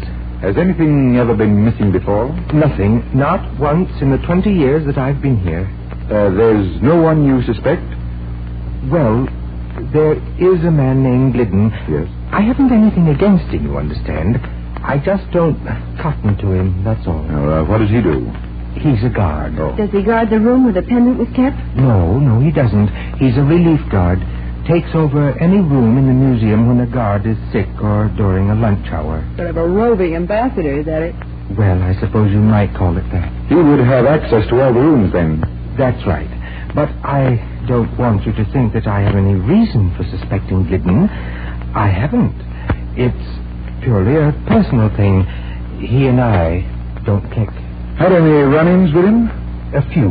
None important, though. Who else could have gotten into the room besides Glidden? Without being noticed, that is. Smedley. He's the regular guard there, and Kramer, the head guard, and Louis, the janitor. That's all. None of those 4 men have left the building since the theft, have they? No. You see, they realize that one of the 4 stole the pendant, and they're all anxious to have the thief caught, so they will be cleared. You mean 3 of them are anxious, don't you, Dr. Moreland? I beg your... Oh, yes, of course. Well, then, since none of the men have left the building, the jewel must still be here. That's right. You've searched the museum? Of course. But in a place as big as this, it would take us weeks and weeks to cover the ground thoroughly. And even then, there might be nooks and crannies we might miss. Yes, you're quite right. I suppose I will have to call in the police. I hate to do that. It wouldn't do my record any good if this got out. Well, there's one thing we can try, Moreland, that the police can't. What do you mean? We can try to solve the crime by magic. Oh, come now, Blackstone. I called you in for your advice, not to give a performance. Let the maestro try what he has in mind, Dr. Moreland. It might work, you know. Well, it can't hurt to try. What is your scheme, Well, let me see. Those coins over there, they're Chinese, aren't they? Yes, they are. They're very old coins. Yes. Could they be old enough to have belonged to Confucius? Well, there is a slight possibility that they might have. A very slight possibility. They did belong to Confucius. At least, that's our story. Oh, but Don't disturb the boss when he's making with the magic, Dr. Moreland. He knows what he's doing. I hope so. Call the foreman in, will you, Moreland? Rhoda, hand me the coins. Here you are. I'll get them then. Ooh. What's your plan, Blackstone? You'll see soon enough, Rhoda. Will it work? I hope so, for my friend Moreland's sake. And here are the men, Blackstone. Oh, good evening. Won't you all sit down, please? What's the idea? You a dick? In a way. I prefer to call myself a magician. What are you going to do, ask us more questions? No. These little coins I have here in my hand will tell me all the answers I want to know. What are you driving at, mister? These coins once belonged to that great sage Confucius, and they're supposed to be endowed with magic powers. I don't get it. Me neither. What do the coins do? I will ask the coins a question. Then I will hand each of you men a little pile of them. You will hold the pile in your hands, and when you give the pile back to me, the coins will tell me the whole story of the pearl pendant. You're nuts. I've been told that before. Nevertheless, it hasn't failed yet, and I see no reason why it should now. Coins of Confucius. Who stole the pendant? Who stole the pendant? Now, men, I will have my assistant hand each of you a pile of coins. There will be a different number of coins in each pile. The person with the greatest number of coins will be the one who stole the pendant. Simple, isn't it? If it works, it will. All right, Rhoda, hand the coins around. The usual way? That's right, the usual way. Okay. Here are yours, and yours, and yours. A little stack for you, Glidden. There, there's a brush. They've all got coins. Now hold the coins between your hands or look at them, whichever you wish. The only thing you must do is separate. Go over to the window or a door or somewhere. Make sure no one else can see how many coins you have. That's right. Now the magic is working. I can feel it. I can feel the magic working. All right, Rhoda. Collect the coins. Bring each pile to me as you receive it from the men. Right. Here's one pile from Smedley, is that right? That's right. Now I will count your coins, Smedley. 1, 2, 3, 4, 5. You had 5 coins. Here are Louis, Blackstone. 1, 2, 3, 4, 5. And Kramer's. 1, 2, 3, 4, 5. And now may I have yours, Glidden? Yeah. 1, 2, 3, 4. 4. That's fine. You only had 4 coins, Glidden. Yeah, that's right. Looks like your trick didn't work this time, mister. Unless the 3 men over there are working together. That's possible to your way of thinking, perhaps. Sure it is. Grab Glidden, Nolan. He's your thief.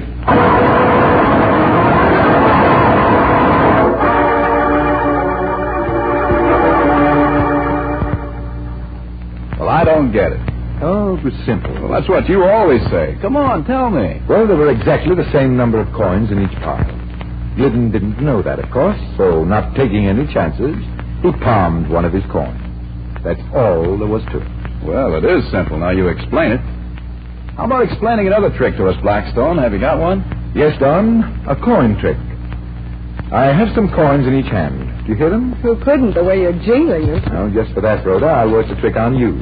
And really fool you. Go right ahead and try. All right. In one hand, I have coins that total an even amount.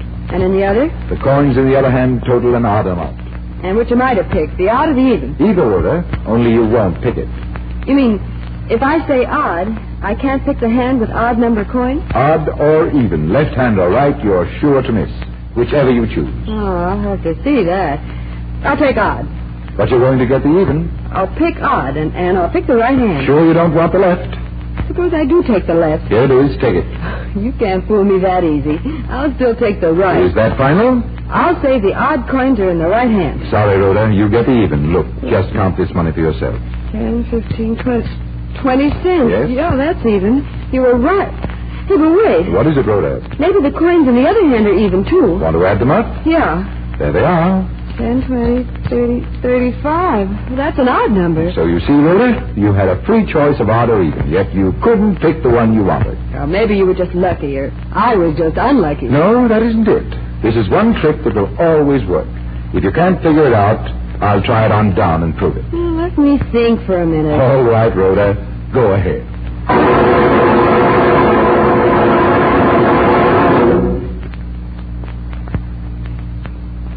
All right, Rhoda. How are you doing with the odd and even coin trick? I'm not doing it all. Shall I try it on Don? I think that'll help. It certainly will, particularly if the trick works in reverse.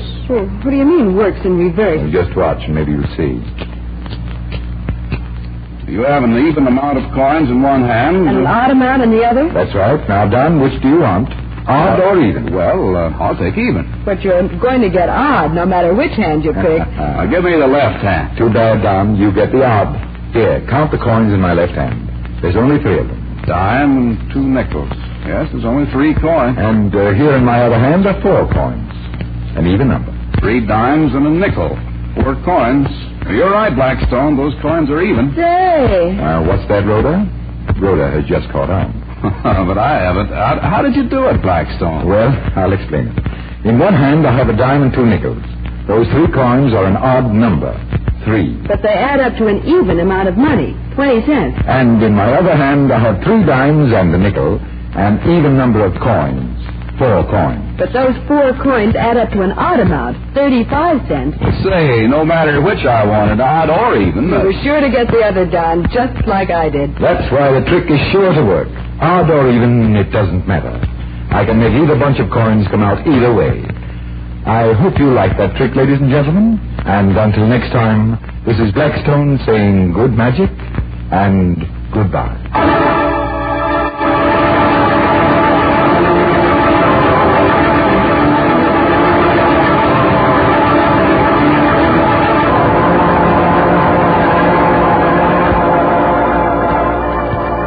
Be with us next time when the world's greatest living magician, Blackstone, tells us the story of murder on stage.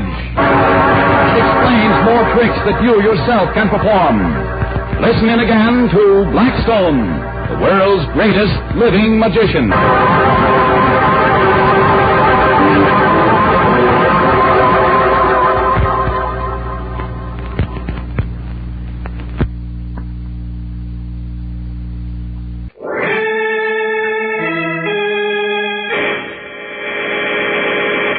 From New York City, the makers of Clipper Craft clothes for men and more than 1,200 leading retail stores from coast to coast present that immortal character created by Sir Arthur Conan Doyle, the world's most famous detective, Sherlock Holmes, starring John Stanley.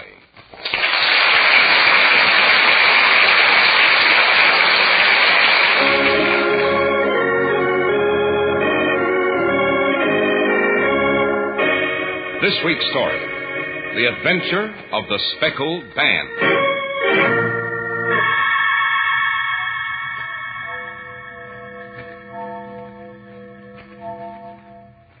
Holmes, it's 3 o'clock in the morning. It is indeed, Watson. How long are we going to crouch in the darkness of this room, waiting for what? Watson, observe. The ventilator. Joe, there's a gleam of light coming through. Yes, our long vigil is over. That light can have only one meaning, my dear Watson. In a moment, we shall close in a final encounter with death itself.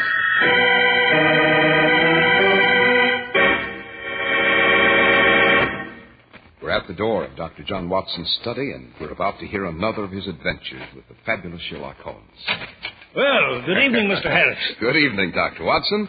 What memoir are you working on tonight, sir? A very singular adventure, Mr. Harris. A very singular adventure indeed.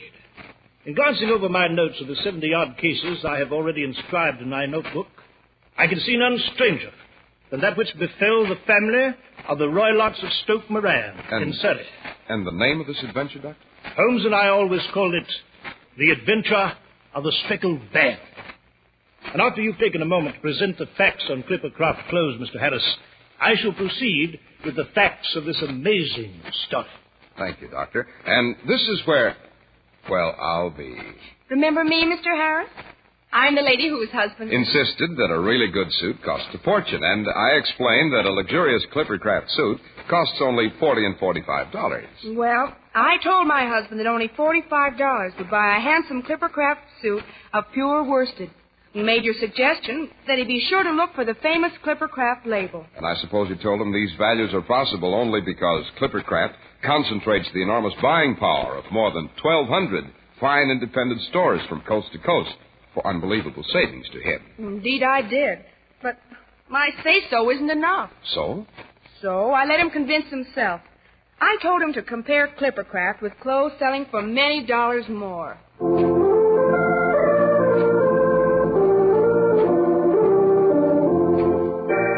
And now, Dr. Watson, what about this adventure of the Speckled Band? Well, Mr. Harris, the events in question occurred in the early days of my association with Holmes, when we were sharing rooms as bachelors in Baker Street. At any rate, this peculiar adventure began in April of '83, on the western border of Surrey, in the manor house of the Roylotts of Stoke Moran, descendants of one of the oldest Saxon families in England. It was late one night. A storm was brewing. And in one of the bedrooms, a girl named Julia Stoner slept uneasily. Then she was rudely awakened by a peculiar sound.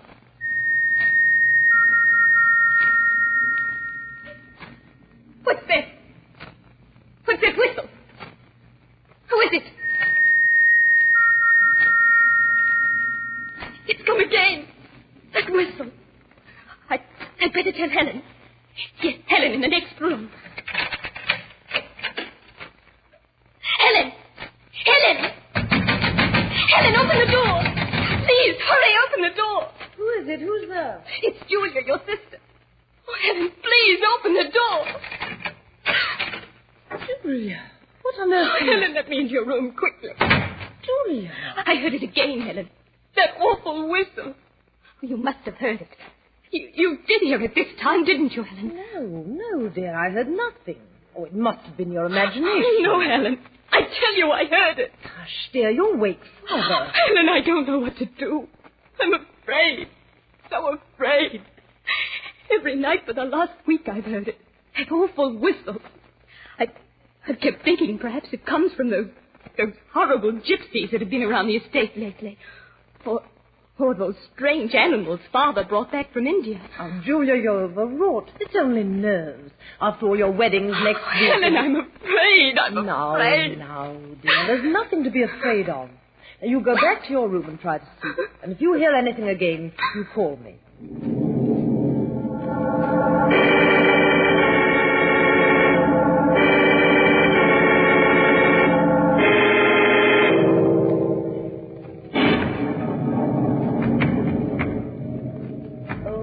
Dear, those shutters, they're open again, and it's raining in. I must ask Father to have these repaired. Helen! Helen! Helen! Come into my room, quick! Helen! Julia!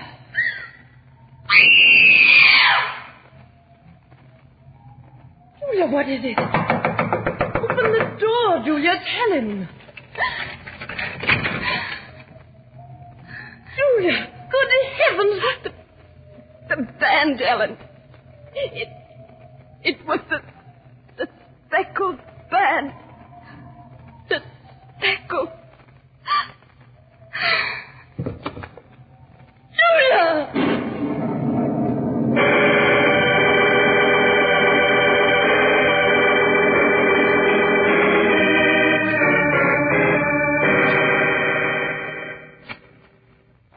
Mr. Holmes, Dr. Watson, you've heard my story, all of it. I found my sister Julia swaying in the doorway. She just managed to gasp out the words, the speckled band, and then fell dead. Remarkable, Miss Stoner. A most remarkable tale. You say all this happened a year ago, Miss Stoner? Yes, Dr. Watson. Shortly after my sister had become engaged to a half-pay major in the Marines. The official police found nothing, and the coroner was completely mystified as to the cause of death, particularly since Julia and I always locked our doors and kept our windows bolted. I see. Miss Stoner, a year is a considerable lapse of time. Why have you come to Baker Street to consult me now? Because last night, for the first time, I heard that warning whistle myself. The whistle that Julia heard the night she died. By Jove. Interesting, Miss Stoner. Very. Now, my dear young lady, let us review the background here.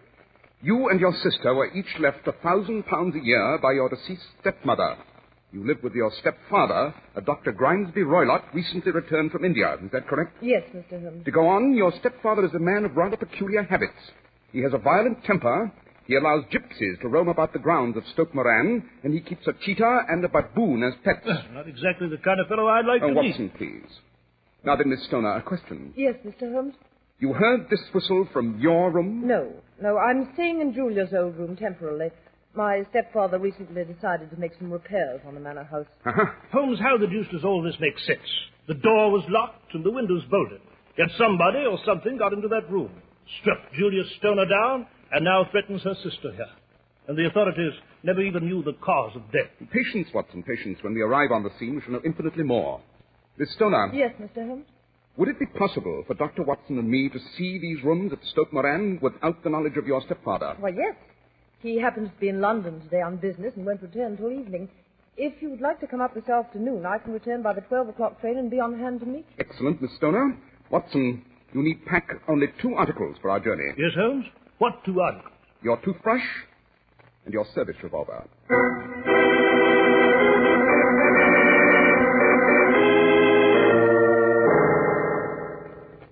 Well, Holmes, I just saw Miss Stoner to a cab. What do you make of this whole thing, anyway? These are very deep waters, my dear Watson. A most dark and sinister business. Yes, dark enough and sinister enough, I should say. That reference to the speckled band, for example. You know, I have a theory on that myself. Have you indeed, Watson? Pray let us hear it. Well, Holmes, it might have referred to some band of people, the gypsy band on the grounds, no doubt. Perhaps the spotted handkerchiefs which so many of them wear on their heads. No. First class try, Watson, but I do not think... Hello, someone's at the door. We seem to have an impatient visitor, and by the quality of the knock, he seems to be using the butt of a riding crop on our poor door. Better admit him. Yes, right, Holmes. Which of you is Sherlock Holmes? My name, sir? I am Dr. Grimesby Roylott of Stoke Moran. Indeed. Pray take a seat, Doctor. I'll do nothing of the kind. My stepdaughter Helen has been here. I followed her, sir, and I demand to know what she told you. It's a little cold for this time of year, don't you think, Doctor? What has she been saying to you? I have heard, nevertheless, that the crocuses promise well in spite of the weather. Huh. You put me off, do you? I know you, you scoundrel. I've heard of you before. You're Holmes, the meddler. Holmes, the busybody. Holmes, the Scotland Yard jack-in-office. Holmes, he's picking up the poker by the fireplace. There's no cause for alarm, Watson. Oh, isn't there? See here, my meddling sleuth. You stick your nose in my business again, and I'll bend you between my two hands as I bend this poker of yours. Holmes. Watson, kindly let me have that poker. Yes, right, Holmes. What? Our guest has rudely bent our poker. I should like to bend it back before turning it to the fireplace. There we are. Observe, Dr. Roylott. The poker is straight again. Holmes, for the last time, I warn you.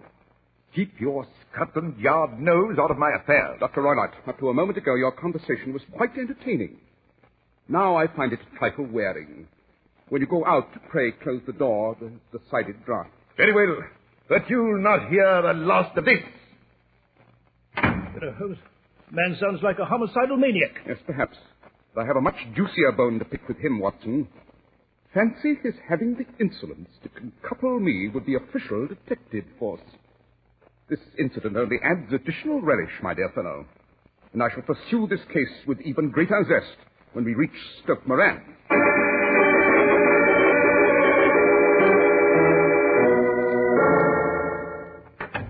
So this was your sister Julia's room, Miss Stoner? Yes, Mr. Holmes. Dash it, I don't see how anything could have gained entrance here. Yet there's no doubt of it, Holmes. Julia Stoner was alone when she was murdered. True, Watson. But nevertheless, this room has several curious features. Miss Stoner. Yes, Mr. Holmes? That ventilator high on the wall, where does it lead? To my stepfather's room. Uh-huh. Strange place for a ventilator between two rooms.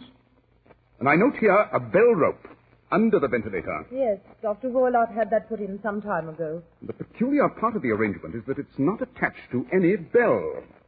You'll note that it's fastened to a small hook just above the ventilator. A dummy bell rope. Eh, Holmes? Exactly. Oh, how very absurd, Mr. Holmes. I never even noticed it before. I never had occasion to use it. My sister and I always went for things ourselves. Yes, quite. Ventilators that do not ventilate and bell ropes that do not pull bells. Miss Stoner. Yes? Suppose you show us to Dr. Roylott's room.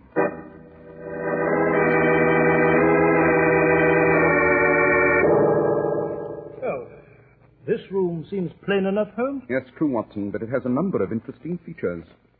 Miss Stoner, does Dr. Roylott keep a cat? A cat? Yes. Why, no. He has a cheetah and a baboon, but not a cat. Why do you ask? Because it is a saucer of milk on the floor. And while a cheetah is actually a big cat, the saucer of milk would be quite inadequate for... what's this? It seems to be a small safe. Yes, so it is, Watson, so it is. Miss Stoner, do you know what Dr. Roylott keeps in this safe? Why, his business papers, documents. Yes, I see. And here's a small dog leash with a whipcord curled to make a loop. And... Watson? Yes, Holmes? I think I see the whole devilish, fiendish scheme now. Oh, what is it, Mr. Holmes? How did my sister die? I should prefer to illustrate in full tomorrow morning. And tonight I hope to resolve this entire and hideous affair. Miss Stoner. Yes, Mr. Holmes. That is the village inn over there through the window? Why, yes, it's the Crown. Good. Your windows are visible from there. Now, I ask you to listen closely and follow my instructions to the letter. Of course. When your stepfather returns, confine yourself to your room. Then, when he retires, open the shutters of your window and put your lamp there. Dr. Watson and I will be staying at the inn and we'll see your signal. Then, move into your original room for the night. I presume it will be bearable for one evening despite the repair work. Yes, Mr. Holmes, but I don't understand. Neither do I, Holmes. What are we going to do? Watson, you and I are going to spend the night in the next room. The room where Julia Stoner met her sudden and hideous death.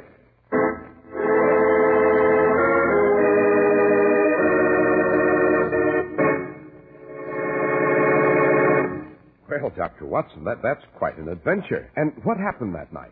Some very exciting events, Mr. Harris. But suppose we take a moment while you relate to our audience some exciting information on Clippercraft clothes. All right, Doctor. Well, what does your husband think of his Clippercraft suit, Mrs. Adams? Terrific. He's even telling friends that no suit or coat is a genuine Clippercraft unless it bears the famous Clippercraft label. Imagine. My doubting husband now says, quote, That Clippercraft label is like the mark of sterling on silver. Unquote. Well, he's on the beam, Mrs. Adams. I hope his friends know that throughout America, Clippercraft is available in their own community at a friendly independent store, a store they can trust. If they don't, they will. And those expensive-looking Clippercraft topcoats and overcoats at only $40 to $47.50 simply amazed my husband. And you ought to hear him rave about Clippercraft's handsome zipper-lining topcoats. Why, you'd think he worked for Clippercraft. Why, on the contrary, Clippercraft works for your husband and for millions of men who wear Clippercraft clothes, making it possible for them to enjoy really fine clothes at the same amazingly low prices everywhere in the United States. We'll both vouch for that. Yes, Mrs. Adams. That's why men who know insist on Clippercraft clothes, bearing the Clippercraft label. So be sure to visit the Clippercraft store in your city.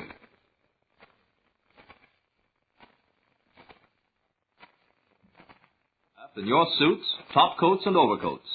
In Manhattan, Saks 34th, Broadway at 34th. John Wanamaker Men's Stores, Broadway at 8th and 67 Liberty Street.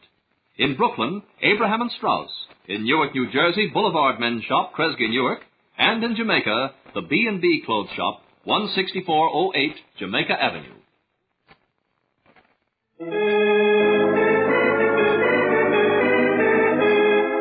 And now, Dr. Watson, you were relating to us the adventure of the Speckled Bag.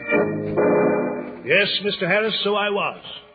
Holmes and I took a room at the Crown, which was just on the edge of the vast fence-surrounded Stoke Moran grounds, almost overlooking the main gate. We had a cold supper of some excellent partridge and passable ale, and then as darkness began to fall, we became increasingly watchful of the middle window of the manor house across the grounds. You know, Holmes, the very prospect of entering that room at night gives me a chill. I have as much courage as any man when it comes to open conflict with a visible enemy, but you know... Yes, Watson, I know, and frankly, I have some scruples as to taking you tonight. There's a very definite element of danger. Perhaps you'd better stay here. Dash it, Holmes, what kind of talk is this? You know very well you couldn't keep me away. Good old Watson, I knew I could depend on you. Holmes, you speak of danger. Apparently, you know more of this than I do. Perhaps I do. You saw the peculiar ventilator and the equally peculiar bell rope, did you not? Yes, I did, but what is that? There was something else, Watson. The bed in the murder room. The bed? Yes. What about it, Holmes? It was attached to the floor so that Julius Stoner could not move it. In short, it had a definite position in relation to the rope and the ventilator. Does that convey anything to you, Watson? By Jove, Holmes, I'm beginning to see it. Hello. Now. Look through the window, Watson. Seems that Stoke Moran has a visitor. The main gate's practically under our room here. Well, Hodges, what the devil are you sitting up there for? Get down and open the gates. Dr. Roylott. Yes, and he seems to be berating the coachman. Open the gates, you blithering idiot. Be quick about it, or I'll have your blood. Now then, you incompetent fool, take me to the manor house. If you have to whip these tired nags to get a little speed out of them, do so. I'm late as it is. My daughter is waiting for me. Holmes, do you think he'll Come, do Watson, we shall have horrors enough before the night's over for any aimless talk. Let us have a quiet pipe and turn our conversation to something more cheerful.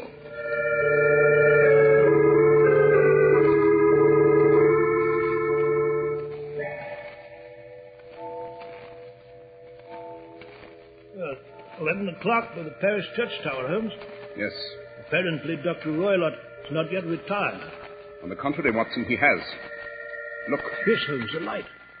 Just appeared in the middle window. Quite. That's our signal from Miss Stoner. We'll cross the grounds through one of those gaps in the park wall and make our way to the manor house. And, Watson. Yes, Holmes? Have your service revolver at the ready.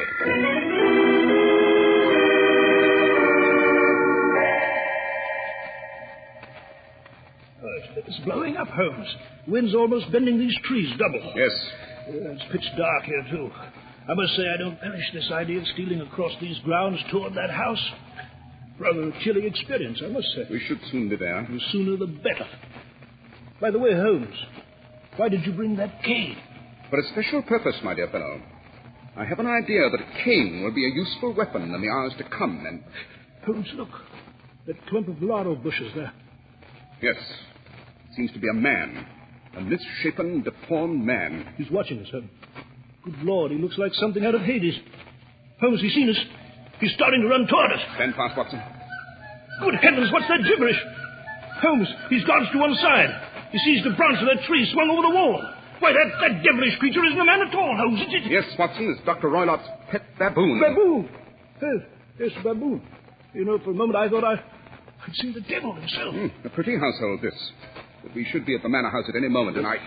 Holmes, the scream! Yes. It came from that clump of trees. Holmes, what the deuce is that? Is it you? A cheetah, Watson. Dr. Roylott's cheetah. He's out in the open, roving ground. Good Lord! The big cat! Quick, Watson. You'd better run for it. The creature has our scent and he may attack.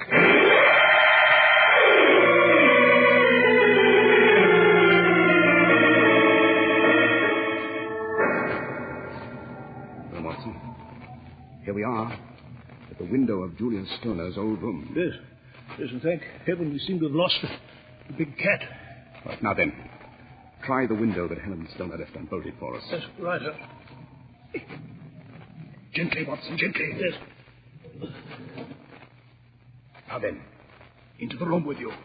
Holmes, you want me to climb through the window first? Quite. You're less agile than I am, Watson, and you'll need my assistance.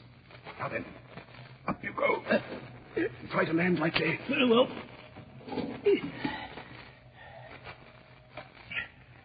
All right, Watson? Yes. Good. I'm coming in.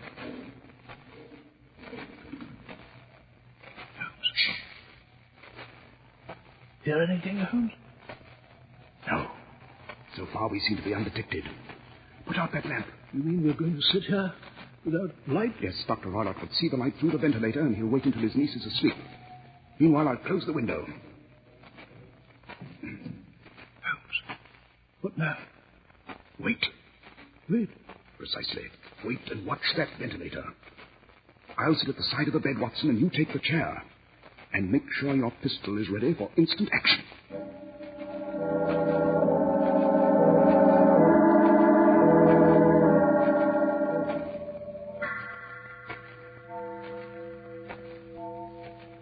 Holmes, it's 3 o'clock in the morning. It is indeed. Still no sign that Dr. Roylott is awake. How long are we going to crouch in the darkness of this room? Patience, my dear fellow, patience. We can only keep alert and hope. Uh-huh. Someone's moving about in the next room. Precisely. Dr. Roylott. Holmes, what are you... In a moment, Watson, you'll see an attempted murder. And I may add one of the most fiendish and hideous contrivances to execute a lethal mission. Watson. Observe. The ventilator. Joe, there's a gleam of light coming through. Get ready. Then thank heaven for what? What was that? Dr. Roylott has just opened the door of his safe. Yes, but... No time for explanations now. Hand me that cane, Watson. Very well. That's it. Now watch that ventilator and the bell rope closely. Listen. In the name of heaven, what is it? Hissing sound. It's in the other room at the moment. Now it's coming close to the ventilator. There it is, Watson. See it? Dash it, I don't see anything, Holmes. Look out, Watson.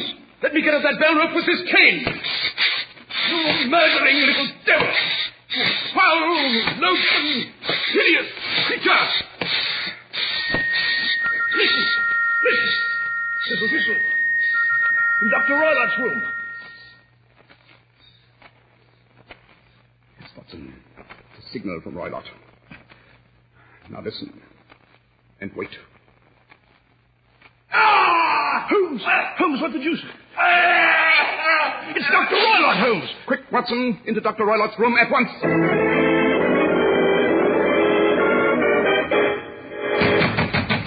Holmes, the door's locked. Yes, so it is. Mr. Holmes, Dr. Watson, I just heard someone screaming. My stepfather... Quick, Miss Stoner, have your key? No, I haven't. Then we'll have to smash our way through. Come on, Watson, we'll have to crash it together. Right. Now then, together. There we are. Now then. Good Lord. Speckled bandit! It's a snake. A speckled snake. And it's curled around Dr. Roylott's neck. Yes, the swamp adder, the deadliest snake in India. Dr. Roylott is already dead, as you see. Hand me that dog whip, will you, Watson? Yes, Holmes. There you are. Now then, my beady-eyed friend, if you'll just curl yourself around this leash. Holmes, be careful. I have every intention of it. Now, my slimy fellow, let us clap you into that safe from whence you came.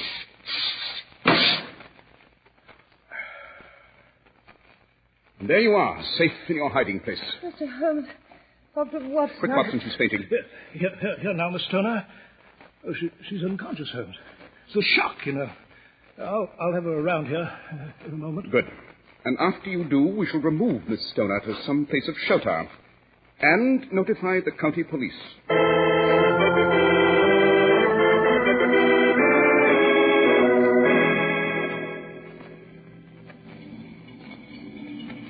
Well, Watson, we've left Surrey far behind, and soon we shall be in London. Yes, we shall, Holmes. But I cannot leave the memory of what has happened so easily. How Dr. Roylott came to use this kind of snake is beyond... Elementary, my dear Watson, elementary. The idea might very well occur to a clever and ruthless man with Eastern training. As a medical man, he knew that the poison was almost impossible to discover by any known medical test. He knew further that only a very sharp-eyed coroner would ever detect the two little dark punctures where the reptile's fangs had done their work. And that whistle? Obviously, Dr. Roylott could not allow the reptile to stay in the murder room till morning. He had trained the adder to return when he whistled. With the ventilator, the dummy rope, and the bed all in fixed position, he knew sooner or later that the snake would bite his sleeping victim. I must say you took a terrible chance, Holmes, driving that hideous creature back through the ventilator with your cane. Yes, perhaps. But the result was that it turned on its master on the other side. Some of my blows came home and roused its snakish temper so that it flew at the first person it saw. And with deadly results. Quite. You know, Watson, I am no doubt indirectly responsible for the death of Dr. Grimesby Roylott. But I cannot say that I feel any remorse. And I doubt very much whether it'll ever weigh heavily on my conscience.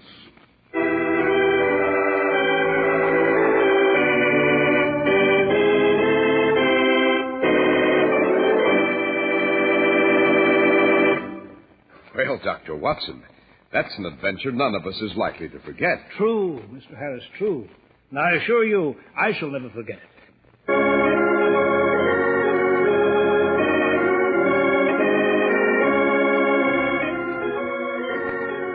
The makers of Clippercraft clothes and more than 1,200 stores from coast to coast have brought you another in the new series of broadcasts featuring the world's most famous detective, Sherlock Holmes.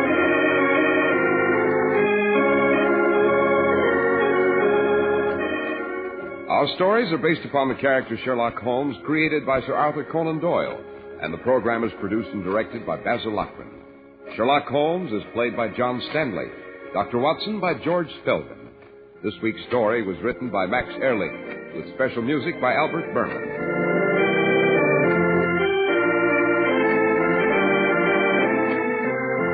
If you don't know your Clippercraft dealer, write Clippercraft, 200 Fifth Avenue, New York City.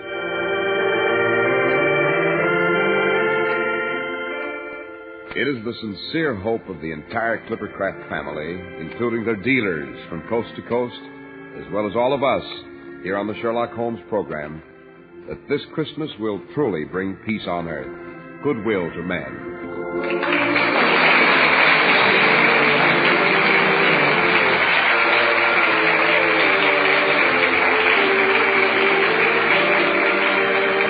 This is Cy Harris speaking for Clippercraft Clothes. This is the Mutual Broadcasting System.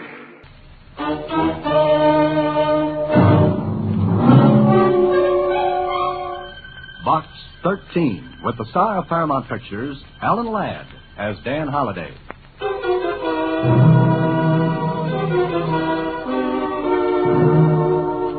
You dribbling old idiot. What did you do with it? I'm not going to tell you. Oh, be careful. Shut up, Therese. We've got to find out what he did with that copybook. What's the matter? Look. He's dead. Dead? You killed him. Don't be stupid. He just died. There's no one can prove anything. Just keep your mouth shut and help me find out what he did with the copybook.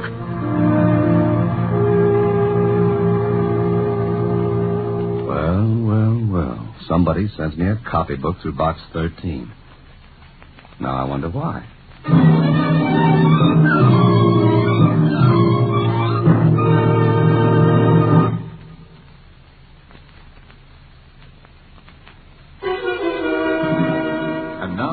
to Box 13 and Dan Holliday's newest adventure, A Sad Night.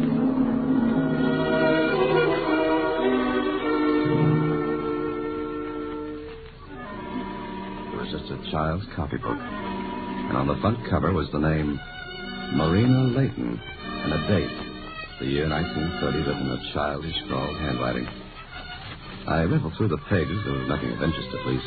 That's the way it looked then. But Susie thought differently. Maybe it's some kind of a code, Mr. Holliday. Like one to a buried treasure. Susie, with your imagination and my typewriter, we could go places. Well, gee, the Count of Monte Woolley found a buried treasure. That's Monte Cristo, Susie. Two different people. Well, they both had beards. Oh, look. Huh? What's that? It's a letter to Box 13. Listen. Box 13. A day or so ago, you may have received a child's copybook in the mail. If you did, I should appreciate it if you'd bring it to the address below. Yours truly, Therese Layton. Let me see that, Susie. Here. 6821 Lakeshore Boulevard. Swanky neighborhood. Are you going to take it back, Mr. Holliday? Oh, yes, Susie. If only to see how the other half lives. So I went to 6821 Lakeshore Boulevard. I tossed the copybook in the back seat of my car and it bounced on the floor. Maybe I was thinking about anything but the book, but when I rang the doorbell of the big house, I suddenly remembered I'd left the book in the car. I just about started back down after it when the door opened. Yes? I'm looking for Teresa Layton. I'm Mrs. Layton. And you? Holiday. Dan Holiday. I'm sorry, Box 13. Oh, of course. Please come in, Mr. Holliday. In the library, please. Thank you. Won't you sit down, Mr. Holliday? Thanks very much. It's very kind of you to come all this way to return the book. You see, it belongs to my little girl, and I suppose she sent the book to you in, well, mischievously. Your little girl? Yes, Marina. Sometimes I think she's a problem child. Oh, really? How old is she, Miss Layton? 7. Did she tell you she sent the book to Box 13? Well, no, as a matter of fact, she wouldn't say.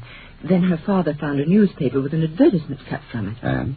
We got hold of a paper with the same date and compared the page. Nice detective work, Mrs. Layton. I suppose all this uproar over a child's book seems, well, stupid, doesn't it? Oh, no, not at all. But there's one question I'd like to ask. Yes, Mr. Holliday? You say Marina's 7 years old? That's right. Why? There's a date in the book, 1930. It seems to have been written in the same hand as the rest. That date would make her quite a big little girl, wouldn't it? She put down that date, I suppose, well, not thinking. Oh, yes, of course. Where is she now, Mrs. Layton? She's dead, Mr. Holliday. Huh? Mr. Holliday, this is my husband, Carl. How do you do? I'm very happy to know you, Mr. Holliday. Do you have the book? You get right to the point, don't you? Mr. Holliday, our daughter Marina is dead. We want the book merely for sentimental reasons. Well, I could understand that if your wife hadn't... Lied to you? Bluntly, yes. Teresa, will you excuse us? Yes, I'll be upstairs. My wife isn't well, Mr. Holliday. It's not an easy thing for me to say, but she imagines our daughter is still alive. Look, Mr. Layton, if I'd ever written a story with as many holes in it as yours, I'd be laughed out of the writing game. What do you mean? Your wife says Marina sent me the book, yet you say Marina's dead. You know, you two should get together. All right, Mr. Holliday. How much do you want for the book? Oh, now we're getting someplace. What's it worth to you? 500. Oh? That's a lot of money for a child's copybook. You asked how much, and I told you. Now, may I have the book? I don't think so. It's worth nothing to you, Mr. Holliday. Believe me, it's worth absolutely nothing to you. All right, maybe I'm just curious.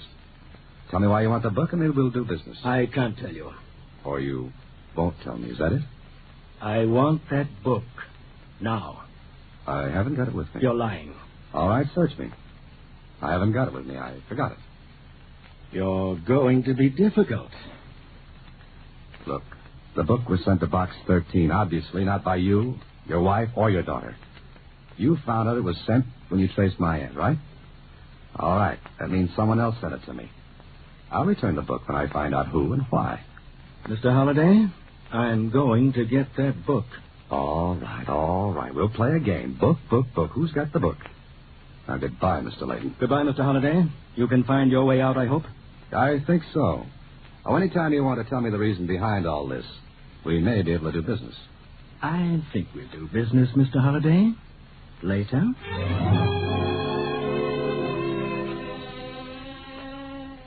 I left, and when I got home, I spent the rest of the day and most of the evening trying to figure out why anyone would be so anxious to get hold of the book. It was filled with a kid's scrawling handwriting, sums and addition, problems and subtraction, alphabets. Then I came to one page and stopped. It was filled with strange, weird-looking figures, as a kid would try to draw human beings. But there was something about them that didn't look like a kid's work. They were grotesque, almost fiendish faces and distorted, twisted bodies. And underneath were 3 words in Spanish: La Noche Triste, the sad night. The words were scrawled, too, but somehow they were different from the rest of the book. I kept turning back to that page, wondering, trying to connect something in my mind with those figures in the book. And I must have dozed off because the next thing I knew, it was 3 a.m. Turned off my light, lay back in bed, then I was getting company unexpected, and I wasn't in the mood to entertain. Well, what a wonderful thing a skeleton key is, like the magic words, "Open Sesame." Somebody was looking for something, and it wasn't Easter eggs on the White House lawn. I waited, and then... Looking for something, Bud?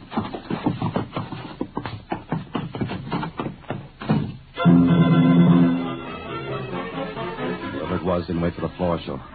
I turned on the light. Yeah. He'd grabbed the book, but he had left a knife behind. One that I picked up with a handkerchief. If there were fingerprints, it would introduce me to the gent. And Kling could do me that favor. Got any idea who it was, Holiday?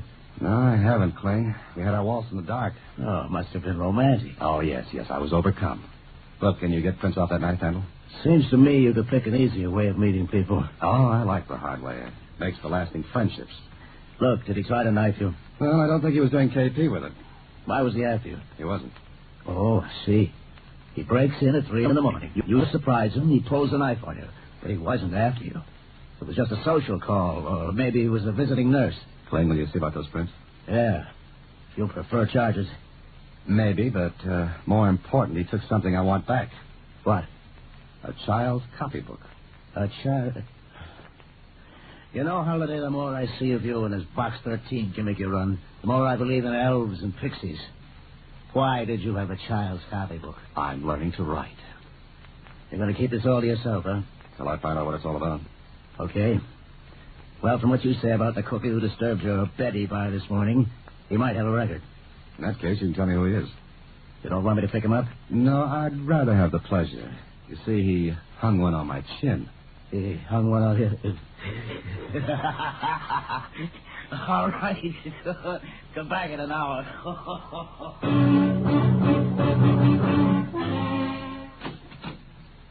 Oh, Mr. Holliday. Gee, I've been trying to get in touch with you all morning. Now he's at headquarters, Susie. Oh, what'd you do? Oh, no, don't jump to conclusions. Why were you trying to get in touch? Look. Huh? When did this come? This morning, I picked up Box 13 mail at the Star-Times, and that note was in it. Mm-hmm. Well, as they say in the books, Susie, the plot thickens. In fact, it's so thick now I can't see a thing. How'd you get that bruise on your chin? I shaved with a baseball bat this morning. Oh. Well, are you going to meet Marina Layton? That's what she asked me to do in her letter. So if you want me, I'll be at where she said, the lobby of the Camden Hotel. So I got to the lobby of the Camden Hotel. It wasn't hard to find Marina Layton. She was dressed as she said she'd be. I took a good look before walking over to her. She's about 24, not pretty, but with one of those faces that always says, wonderful day, isn't it? Okay. So maybe now I'd find out what all this excitement was about. I walked over. Oh, pardon me. Are you Marina Layton? Yes. And you're... That's it. Box 13. You know, I didn't think there was such a thing. I thought this would all turn out to be some sort of a joke. Oh? Well, do we sit here? If you like. Well, may I have it, Mr... Holiday. First name's Dan. All right. May I have the book, Dan? I haven't got it, Marina. But you must have it. Mark said he sent it to you. Oh, no. Another character in the show. And who's Mark? He was my father's dearest friend. But surely you ought to know that. Look, Marina, I don't know a thing. Wait a moment. Here's his letter to me. You want me to read it? Yes. Dear Marina, for years I've kept something from you that your father wanted you to have. Now I know someone else wants it. But you can have it by writing to Box 13, care of the Star Times. I want to write more, but I don't dare. Just remember your own name is a clue. Love, Mark. Well? Well, what? If your father wanted you to have what he gave to this Mark, why didn't he try to get it from me? Who? Who tried to get what from you? Your father and mother, they... That's crazy. My mother died when I was born, and my father disappeared almost 5 years ago. Oh, now it begins to make some sense. Not much, but a little. What are you talking about? The character who said he was your father, he wanted that copybook of yours. He must have found out in some way that Mark had it. But who was the man? I don't know. He said he was your father. I don't understand all this. Makes two of us. But listen, What's the matter? How do I know you're Marina Layton? But I am. Yeah, I guess you are. Because since someone already took the copybook from me earlier this morning, it'd be a little senseless to try to get it this way. All right, Marina, what do you know about a copybook? Yours, with the date 1930 written in it. Copybook? Mine? But nothing at all. Huh? Oh, now, wait a minute. All this business has to mean something. Don't you even remember a copybook? Well, I suppose I must have had one. Wait, of course. Black, ragged-looking. Alphabets in it. That's it. Now, what about it? Oh, nothing. It was just an ordinary book. I scribbled in it, and... Did you say 1930? Well, yes, well. Because in 1930, I was with my father in Mexico. I had the book then because I was being tutored by Mark, and I used it for my lessons. Did you write anything in it that might be important? No, not a thing. Well, you must have. I didn't. Did you write the Spanish words, La Noche Triste? Why, that means the sad night. Yes, I know. Did you write them? No, I don't think so. Then your father must have. But why? Are you sure those words were in the book? Well, of course I am. Oh, would Mark know? Mark? Why, Mark's dead.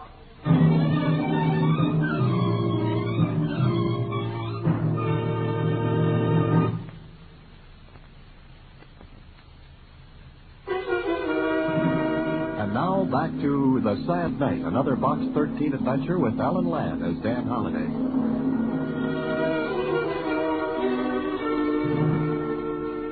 We went to the place where Mark had lived. Yes, he was dead. Heart failure, the doctor said. But we learned something else.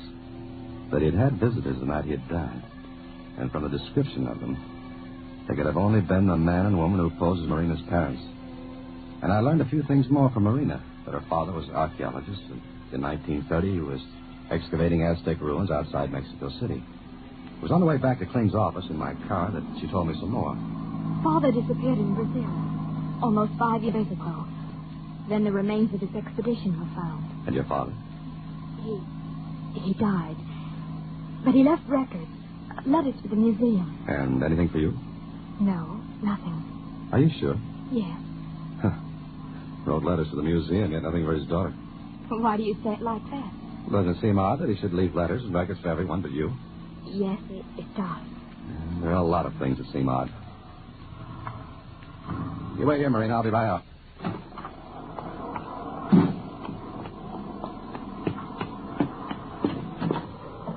Well, Holliday, just about to leave your office. Oh, what did you find out? You were a distinguished company this morning. Little George E. Garson, strong man, general hoodlum. I didn't think it was little either. Want me to pick him up? Yeah, I'd love your company. Okay, Kling, let's go. I want to ask Georgie a few questions. It took Kling about 5 minutes to get Georgie to talk. He told us he'd been hired to get that book and from his description of the guy who hired him. Well, it couldn't have been anyone else but the man who posed as Layton the day before. And a quick trip to the house on Lakeshore Boulevard. We might as well have stood in bed. The fake Mr. and Mrs. Layton were gone, and with them, the copybook. And That left us at a dead end. But dead. But at the morgue of the Star-Times, Marina and I learned something else. Uh-huh. I think we got lots of stuff on Albert Layton. Try it out, Jonesy. Yeah. He's the one who got himself lost in Brazil about 5 years ago, isn't he? Yeah, that's right. Yeah, here's a folder on him. News clips, photos. That's that. Look, who's this, Jonesy? Well, let me see. Oh, that's the guy who found Layton, or what was left of the expedition. Name of Carl Bremer. Oh, Mr. Bremer and the gent who wanted that book are one and the same. Did you ever see Marina? Not that I remember. Where were you when your father went to Brazil? In school. And you didn't see him again after he left for Brazil? No. Jonesy, you know a lot of things. What do the Spanish words La Noche Triste mean to you? Nothing except they mean the sad night. Is that all? Yeah, why? Because they mean more than that. Marina, can you get a sample of your father's handwriting? Oh, yes, of course. And I've got a hunch that Bremer and his wife are leaving for Mexico. Hey, Dan. Yeah? Look, this Layton was an archaeologist. Why don't you go to the museum to find out about him? Good idea, Jonesy, thanks. But I've got a phone call to make first. If my hunch is correct, we've got to stop Bremer from getting to Mexico.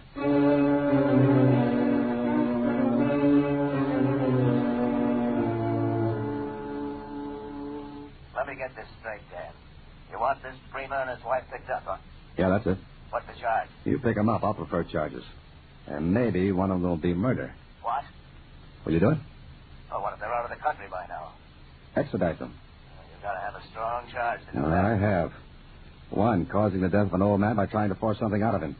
2, hiring Georgie Garson to break into my apartment. And 3, attempting to defraud. Is that enough? Yeah. You can make those charges stick. You get them, and I'll make them stick.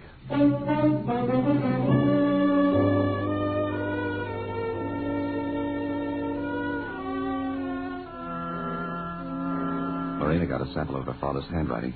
Is this what you wanted? You sure this is your father's handwriting? Of course. That's a letter from him, just before he left for the interior of Brazil. But the writing in the book, it was nothing like this. Well, maybe he didn't write it. He must have. Wait a minute. Mind if I write on the other side of this paper? No. Okay. Now watch. I'm right-handed. But suppose I write like this with my left hand. What's it look like? Just a scrawl. Sure, as a kid would write. As you would have written in 1930. But why would he have done that? To make it look as though you'd written it. Well, that doesn't make sense. It does make sense if you realize that your father had learned something. Something that was big enough to make him want to hide it. And where would he hide it? In a place no one would ever think of looking for it. A kid's copybook. No, he kept his notebooks. Everything he did was in his own notes. But not this. You were with him in 1930. What was he doing? Well, I told you, working on the Aztec ruins outside of Mexico City. And what did he find? His findings were published. The museum has... Oh, the museum. What's the matter with me? Come on, Marina. Maybe we're getting someplace.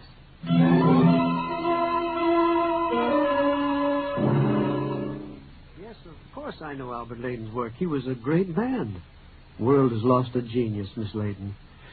Too bad. Look, Mr. Dougal, we want you to help us. I'll do my best. You said over the phone that it was important. Had something to do with our Mexican antiquities here at the museum. Yes, that's right. What did Professor Layton send here? Well, come in here, into the Aztec room. I remember all these things.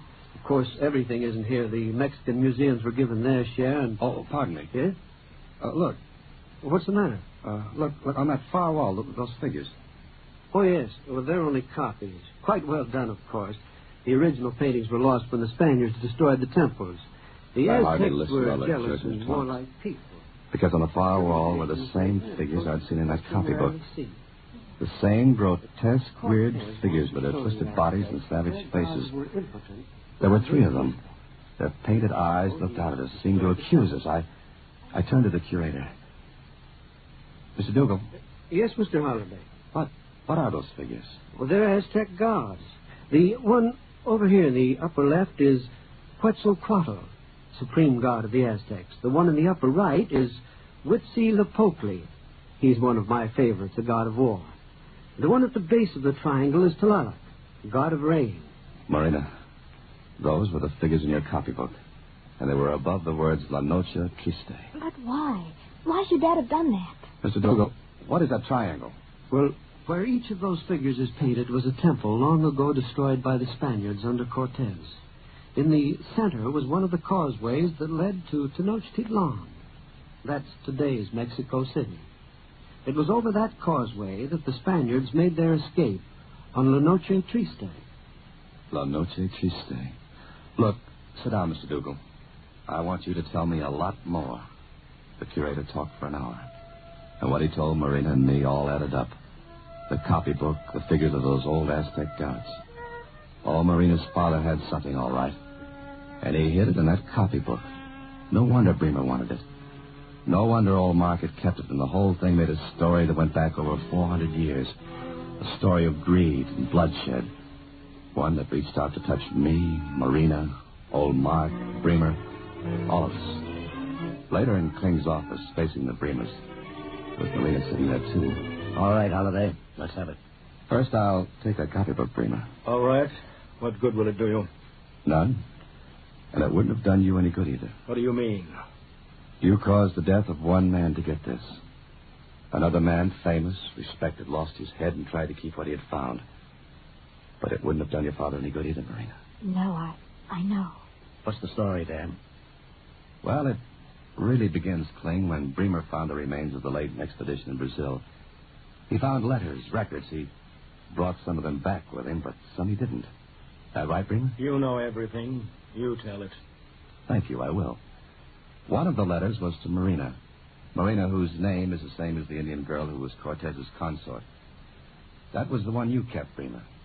A letter telling Marina about the copybook and what it contained. All right. What is it, Holiday? Let's go back to July 1st, 1520, to Hernan Cortez and his army. The army that marched through Mexico and destroyed the Aztec Empire. That's got something to do with all this? Everything. On that night, the Aztecs rose up in fury against the Spaniards. They had thought Cortez and his men were gods, but they found out differently. They determined to drive the Spaniards out forever. The Spaniards took all the gold they could carry. The Aztecs went after them. They trapped Cortez and his army on one of the causeways that led to the city. The causeways were narrow. There were thousands of Indians in canoes. All night long, the battle went on until in the morning, 450 of the Spaniards were dead and thousands of Aztecs. But Cortez and a remnant of his army escaped, got to the mainland. And the copybook? Those 3 words, La Noche Triste, the sad night, are written into Mexican history as the night Cortez and his army and the Aztecs fought and killed each other until the canals were choked with them. The gold the Spaniards took with them did them no good. They couldn't fight with it or eat it. So sobbing and screaming, they dumped the treasure into the waters of the canal, and it sank into the mud at the bottom. It's never been found. Marina's father thought he had located it. But look. Here's a map of modern Mexico City, where the causeways once ran. There are streets and houses, so you see, no one will ever find that gold. And maybe it's just as well. It's too red with blood to be of any use to anyone.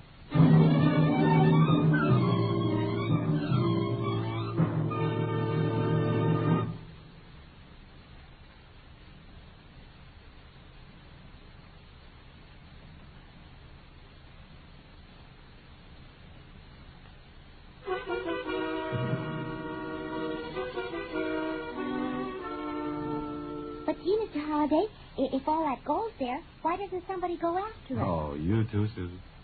No, I guess not. But, tell me something, Mr. Holliday. What were the names of those Aztec gods? Winkin, Blinkin, and Nod. Good night, Susan. Next week, same time, through the courtesy of Paramount Pictures, Alan Ladd stars as Dan Holliday in Box 13. Box 13 is directed by Richard Sandville, with an original story by Russell Hughes. Original music is composed and conducted by Rudy Schrager. Part of Susie is played by Sylvia Picker, and that of Lieutenant Kling by Edmund MacDonald. Production is supervised by Vern Carstensen. This is a Mayfair production from Hollywood. Watch for Alan Ladd in his latest Paramount picture. I have taken a step which I believed was right, and I intend to abide by it. I don't want to see this government relapse into a despotism. I have battled for the rights and liberties of the people, and I am now endeavoring to defend them from arbitrary power.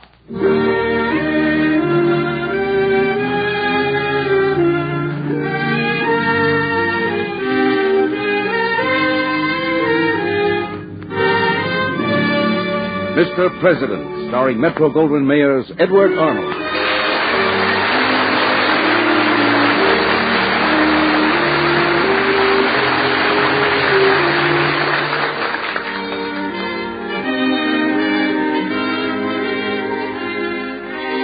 Mr. President, at home in the White House, the elected leader of our people, our fellow citizen and neighbor.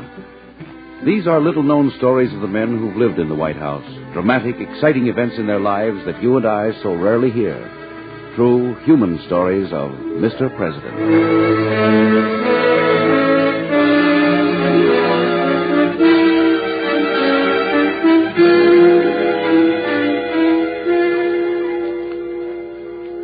Before we bring you Edward Arnold as Mr. President, I want to point out that there are no more stirring stories in the world than the stories of Americans who have become the leaders of our country. Generation after generation of American men and women have found their greatest inspiration in the lives of the presidents of the United States. Their deeds are direction pointers for the American mind. And people today are more interested than ever to know the intimate, interesting, and inspiring facts about the lives of their former chief executives. That's why Mr. President has rapidly caught the attention of people everywhere. For here is the program that presents human, intimate anecdotes and incidents in the careers of our presidents, woven into the rich tapestry that is the American heritage. And you, as the listener, enjoy the additional thrill of trying to identify the president in the story being told. So test your knowledge of the men who have lived in the White House by listening now for today's fascinating Mr. President story. Now, in just a moment, Edward Arnold.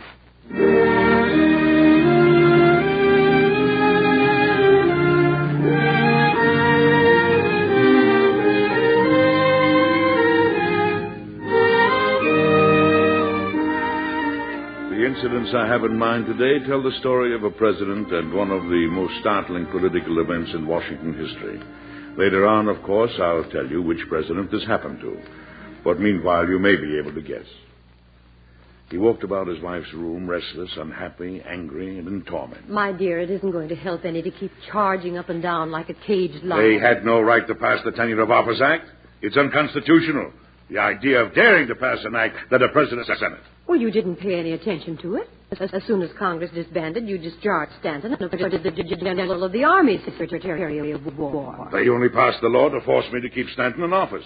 If Congress put a little more thought to the good of the country instead of the good of Edwin Stanton, we'd all be better off. But no. The radicals in Congress are buttering up Stanton, and Stanton's buttering up the radicals, and they're all so greasy, I can't get a grip on them. Well, Congress is reconvening now. We'll soon find out what their attitude is about the discharge of Mr. Stanton. I know what their attitude will be. After all, I have openly defied them. No, it's the attitude of the temporary Secretary of War I'm concerned about. What do you mean? Well, I've been advised that Stanton and Congress are going to reconvene. Mr. Stanton intends to reclaim his office. Whether he is able to do so depends on the temporary Secretary of War.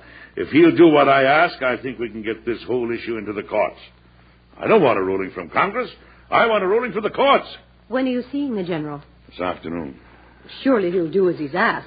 We shall see. We shall see.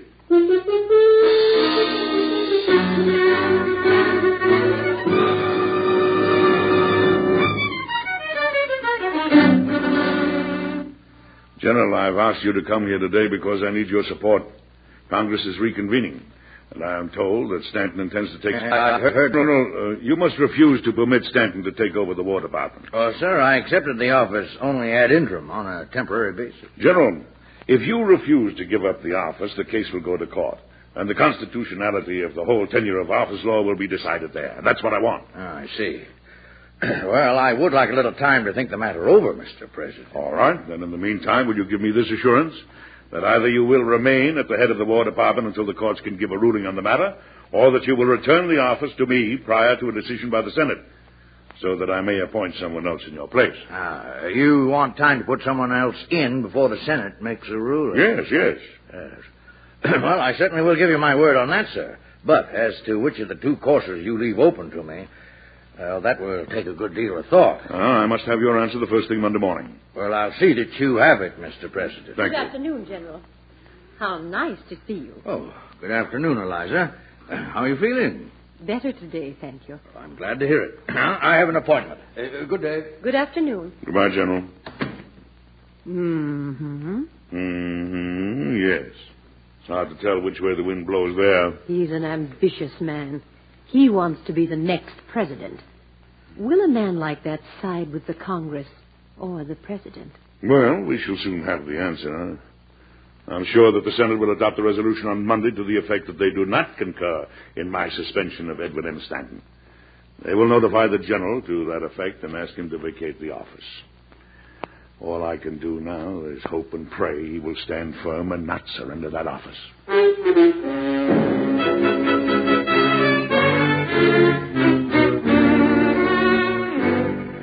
General Townsend, I want you to notify Secretary of War Stanton that his offices are ready for him to reoccupy.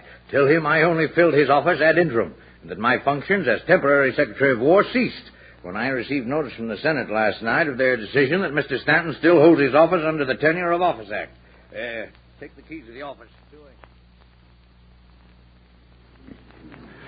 Well, General, I've asked you to attend this cabinet meeting this morning in order to ask you some questions. Well, sir, I am no longer the Secretary of War. Mr. Stanton should be here, not me. Was your surrender of the War Department not contrary to our previous understanding, sir? Well, sir, on examining the 2nd and 5th sections of the Tenure of Office Act, I found myself unwilling to risk the consequences. Possible 5 years imprisonment and $10,000 fine. I have advised you not once but several times, sir, that I myself would undertake the whole imprisonment or fine that might be adjudged against you. Yes, sir, but until I saw the discussions in the newspapers, I was not aware of the magnitude of the... Then why, if you came to this conclusion, didn't you come to me, as you agreed to, and give me notice of your intentions to quit the office? Well, sir, I had expected to see you on Monday, but I had a good many little matters to attend to, and I did not suppose the Senate intended to act so soon. General, someday you hope to be President of the United States. If you ever are, I can only hope that no one ever puts you in the situation that you put me in. Good day, sir. I'm sorry, sir. Good day, sir. Mr. Stanbury, as Attorney General, is it still your opinion that the Tenure of Office Act is unconstitutional? Yes, Mr. President. The right of removal is constitutionally vested in the President. And our only hope of proving this point is if we are able to get it into the courts. Yes, sir. But before you can get it into the courts, you must have a case. I'll have a case, gentlemen. I'll appoint another Secretary of War.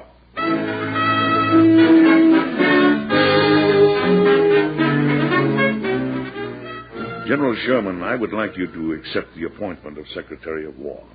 Tell me, how do you feel about it? Well, Mr. President, will you forgive an old friend's advice, sir? Yes, of course, General Sherman. Well, I think if you try to remove Stanton by force, you'll be playing right into the enemy's hands.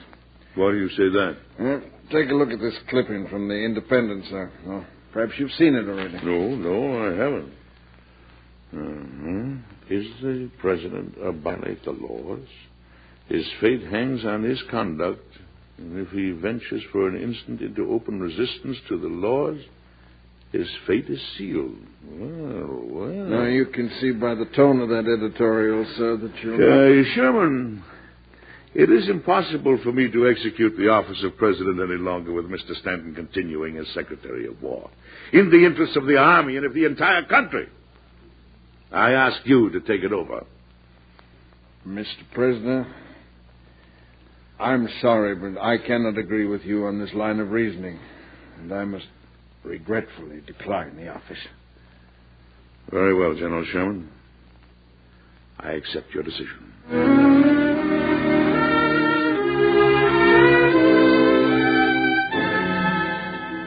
Mr. Potts, as Chief Clerk of the War Department, would you accept the appointment of Secretary of War ad interim? Mr. President, please, for your own sake, give up this plan of removing Mr. Stanton. Mr. Potts, my self-respect demands Stanton's removal. Will you accept the appointment? Mr. President, please, don't put me in such a position. Very well, Mr. Potts, very well. There's nothing further to be said. If you would only think over the Stanton matter. He's a powerful man just now. If you could find it in your heart To compromise and let him be? Well, sir, it does seem the easier course just now. Mr. Potts, I have always been a great admirer of the philosopher Cato. Are you familiar with his life? He wouldn't compromise with wrong, but being right died before he could yield. I understand, sir. It is the only course I can, with honor, pursue. I'll find someone to fill the office. I'll find someone.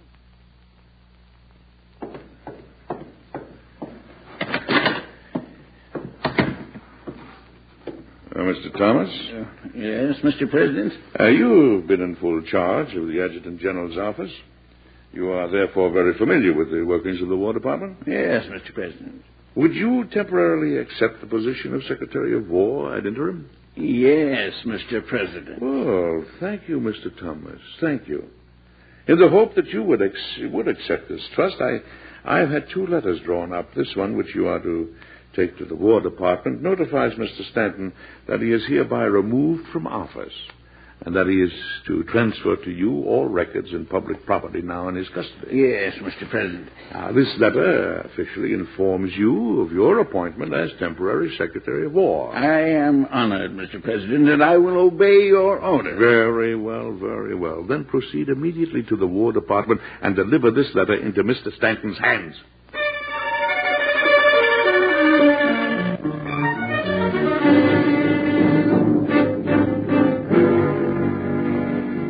Well, General Thomas, I've read the President's instructions, but I do not know yet whether I'll obey them or resist them. I have orders to take over this office. Before I'll permit you to take over the office, General Thomas, I want to know what the attitude of the Congress is about this matter. Shall send word of this communication to the House of Representatives immediately. We'll see what they have to say about this order.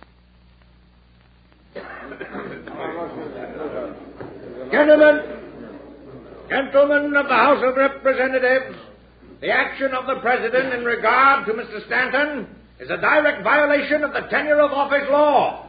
I would like to enter a resolution that the President of the United States be impeached of high crimes and misdemeanors.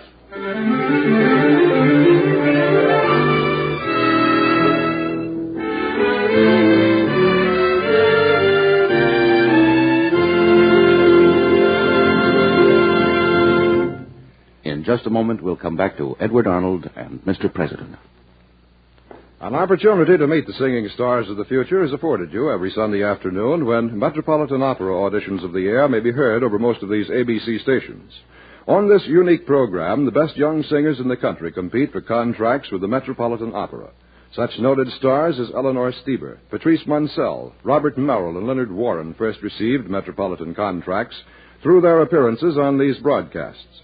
The competition is intense for the coveted Met contracts, and preliminary auditions eliminate all but the very best. So the singers you will hear competing each Sunday on the Metropolitan Opera auditions of the air are among the best young voices in America. For a musical experience that is really unique, don't fail to hear the Metropolitan Opera auditions of the air Sunday afternoon over most of these same ABC stations. Now, back to Edward Arnold and Mr. President.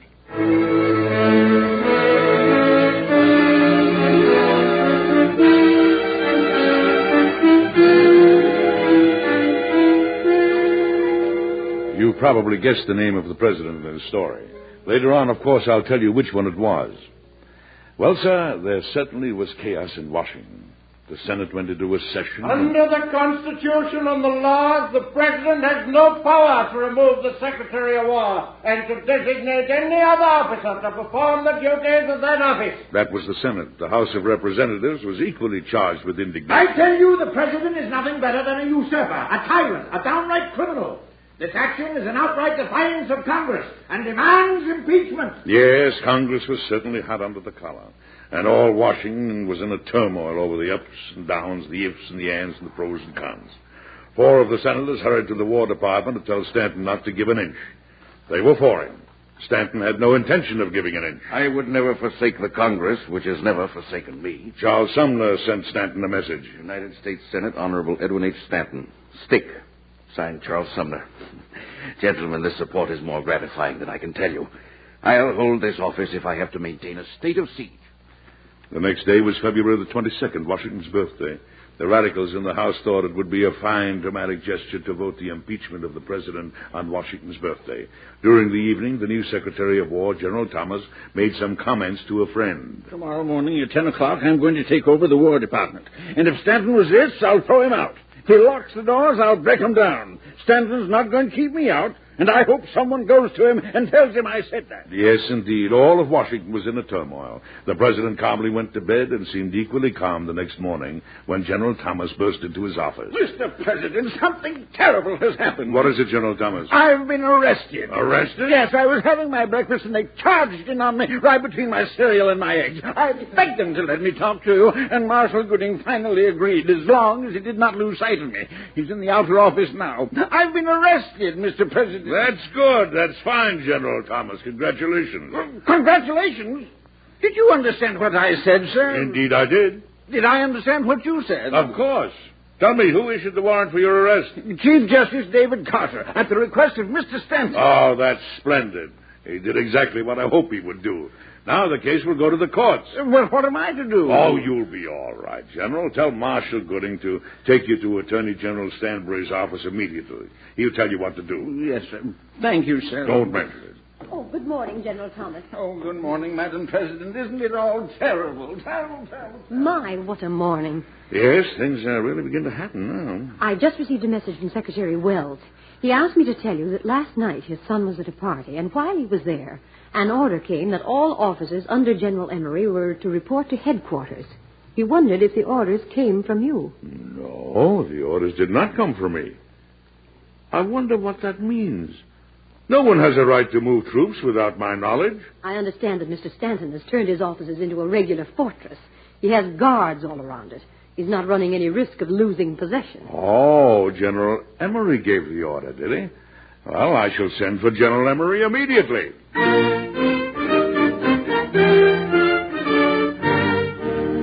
General Emery, I am informed that troops have been receiving instructions without my knowledge.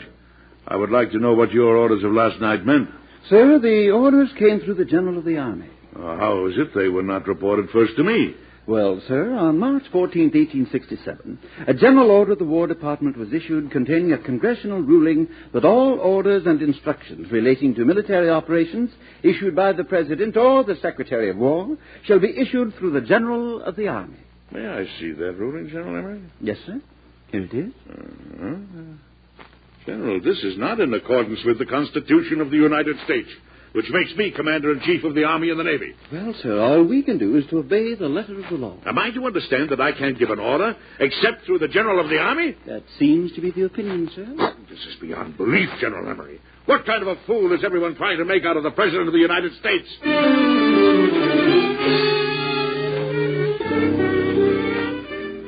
Mr. President? Yes, Mr. Attorney General. I'm sorry, sir, but I'm afraid I'm the bearer of bad news. What is it, Stanbury? Word was just sent to the Senate that the House of Representatives has passed the resolution of your impeachment. There is no chance now of getting this case into the courts. So, it now says in the House records the people of the United States have impeached me for high crimes and misdemeanors. The Senate, of course, will now draft rules for your trial. I hope you'll give me the honor of representing you, sir. Thank you, Stanbury. That's very good of you. It'll be an honor, sir.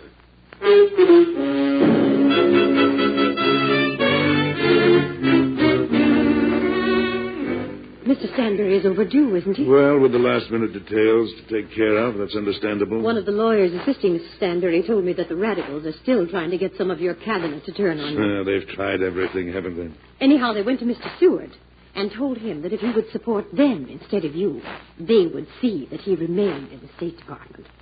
Mr. Stewart said, the impeachment of the President is the impeachment of his cabinet. God bless him. Come in. Good evening. Oh, at last. We were getting worried, Mr. Stanbury. I was held up by some last-minute information.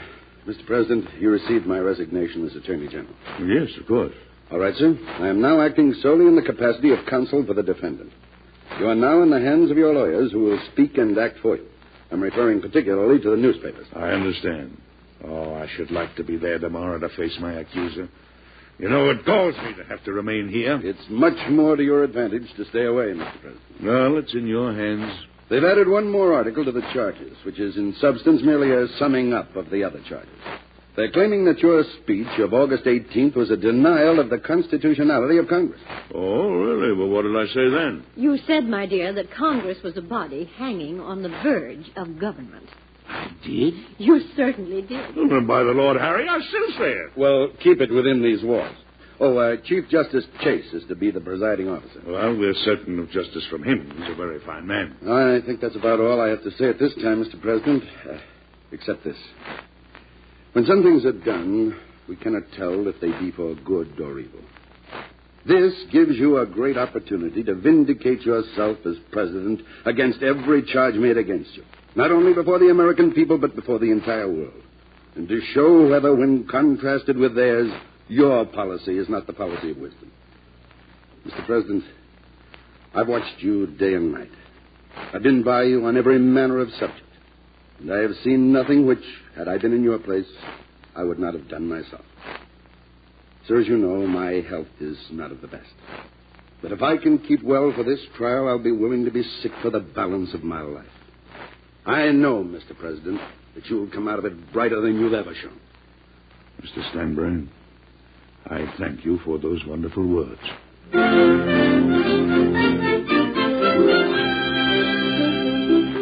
President of the United States, President of the United States, appear and answer the articles of impeachment exhibited against you by the House of Representatives of the United States.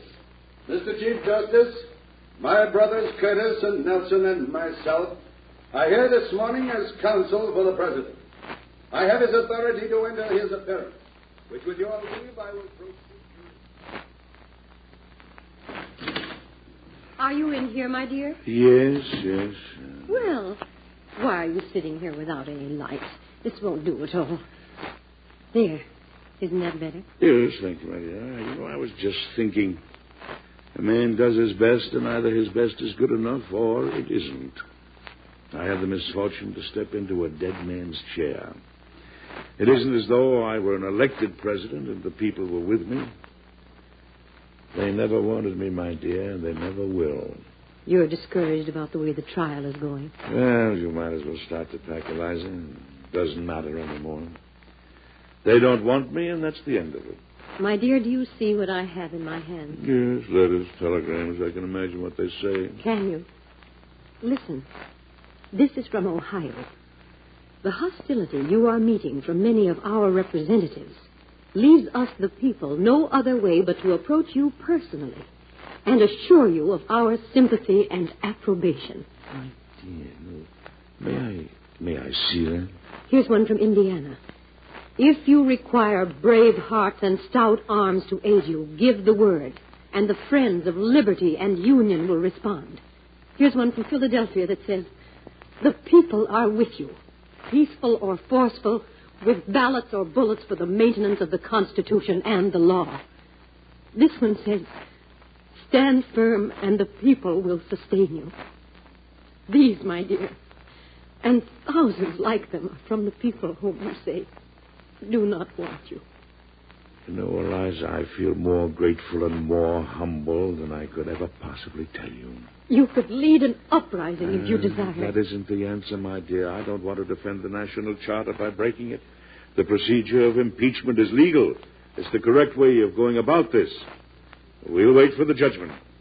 It doesn't matter so much now, Eliza. I won't mind the judgment of the Senate so much, now that I know that the people are saying things.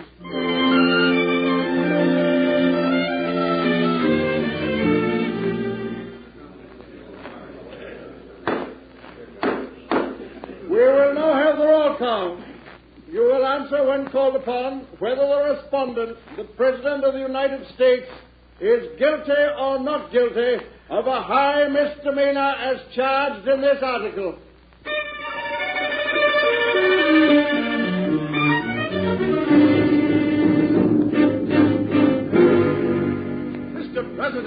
Mr. President. What is it, Stanbury? What is it? It's acquittal. Acquittal? They've acquitted you.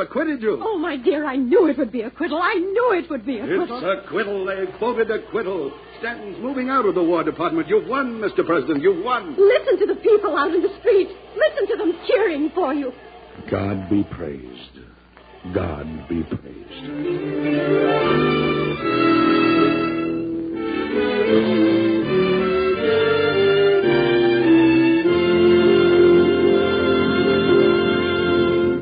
Well, you've probably figured out by now who I was when all that happened. It really did happen, you know, and you'll have the answer in just a moment. Out of the past come stories powerful in their concept, dramatic in their scope. This year, the American Broadcasting Company is again proud to present the greatest story ever told every Sunday.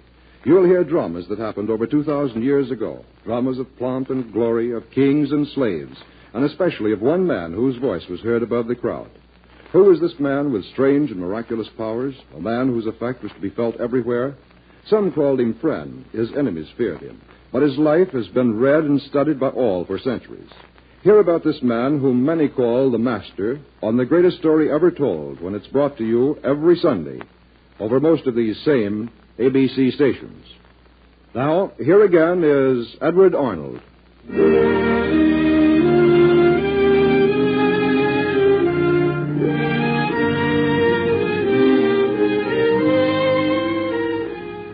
My dear, I'm so happy for you. So happy. You know, it's very gratifying to know that I have at last some dignity in this office and the assurance of the goodwill of the nation.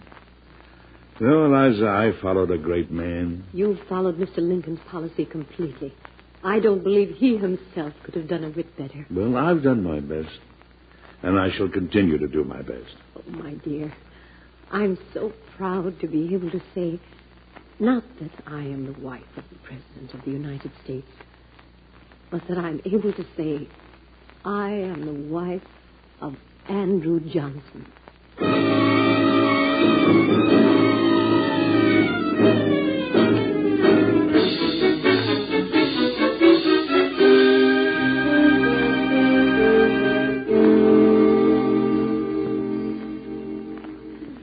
Yes, it was Andrew Johnson who escaped impeachment in the Senate by one vote. The general who was Secretary of War ad interim was General Grant, who was later elected President of the United States. And Grant had not been in office 2 weeks before he asked Congress to repeal the Tenure of Office Act, and on April the 5th, 1869, it was removed. Be with us again next week, won't you, for another exciting story that happened in Washington a few years ago to Mr. President. Goodbye.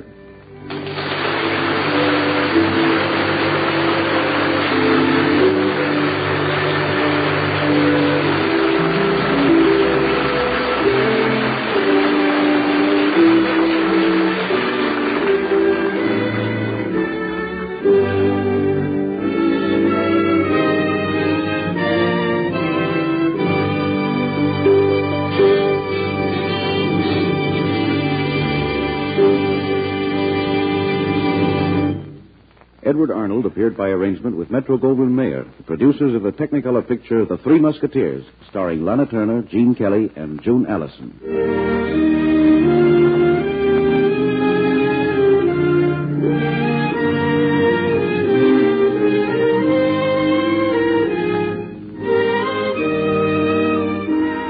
Mr. President was created by Robert G. Jennings. It was produced and directed by Leonard Reed. This story by Gene Holloway was based on incidents in the life of President Andrew Johnson. Music was composed by Basil Adlam.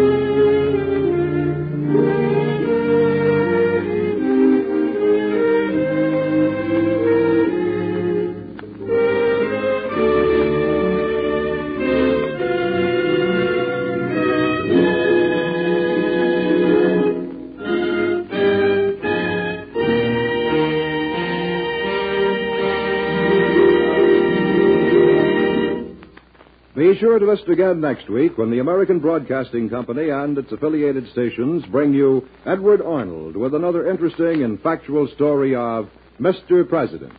This is ABC, the American Broadcasting Company. Time now for Rocky Jordan.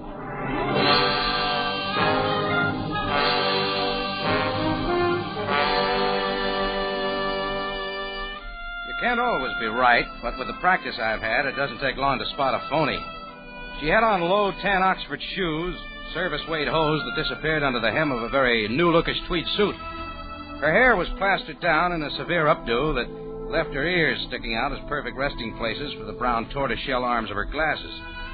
She was carrying a brown leather briefcase, and the end of her nose was tilted just a little as if something smelled.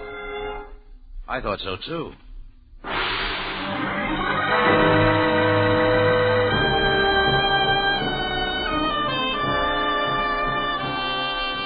Again, we bring you a story of adventure with Rocky Jordan, proprietor of the Cafe Tambourine, which stands in a narrow street off Cairo's native quarter in sight of the Mosque Sultan Hassan. The Cafe Tambourine, crowded with forgotten men of the waterfronts, alive with the babble of many languages. Now, Rocky Jordan, and tonight's story, Up in Flames.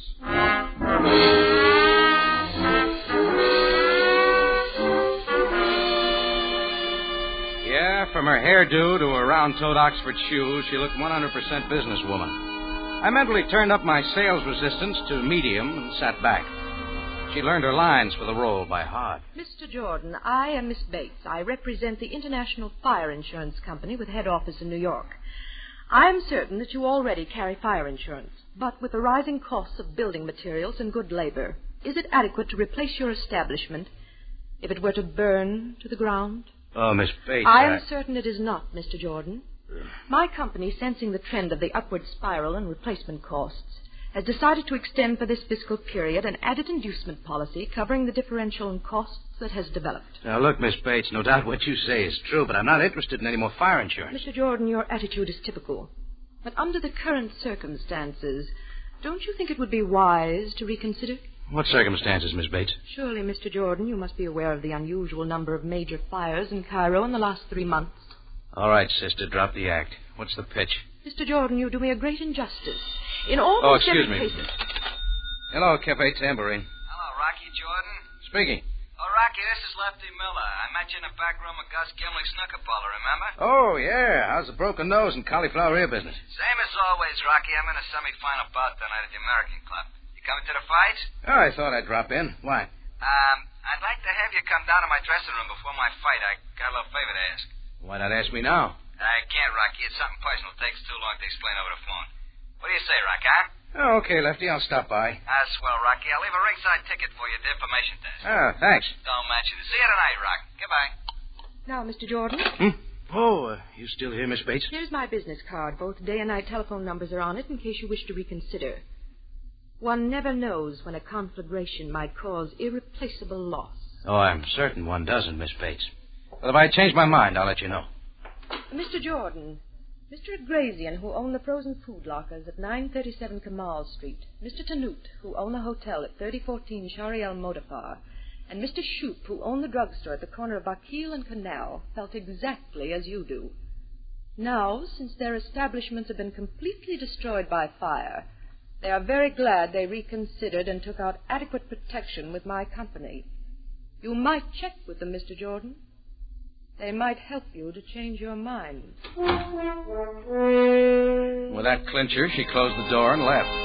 I decided to check up on her little game, so I ignored her card, looked up the telephone number of the International Fire Insurance Company in the phone book, dialed the number, and asked for the manager. This is Mr. Temple speaking. Who's calling, please? Oh, I want some information about fire insurance. I already have some, but I need more. Will your company issue additional insurance? Oh, indeed we will, sir. In fact, at this very time, our company, sensing the trend of the upward spiral in replacement costs, has decided to extend for this fiscal period an added inducement policy covering the differential in costs that has developed. That's fine. Now, if I wanted a salesman to call, who might I expect? I will arrange to have our star salesperson contact you in the morning. Her name is Miss Bates. Who is this calling, please? That was what I figured was wrong with the deal. It was too pat. Everything fitted together too well. No flaws. And maybe Sam could spot one. So I called him. Cairo Police, Captain Zabaya. Jordan, Sam. Well, what is it now, Jordan? How many bodies and where are they? No bodies, Sam. Just me. Is it a pleasure call? Oh, could be.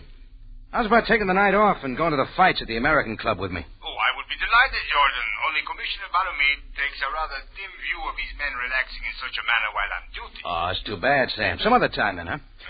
Sam. Now it comes out. All right, Jordan. Let's have it from the beginning. You're in a rut. All I want's some information. I'm waiting. You got any leads on who's been setting all the fires we've been having lately? Jordan, if you know something we do Calm not... down. I haven't got a thing.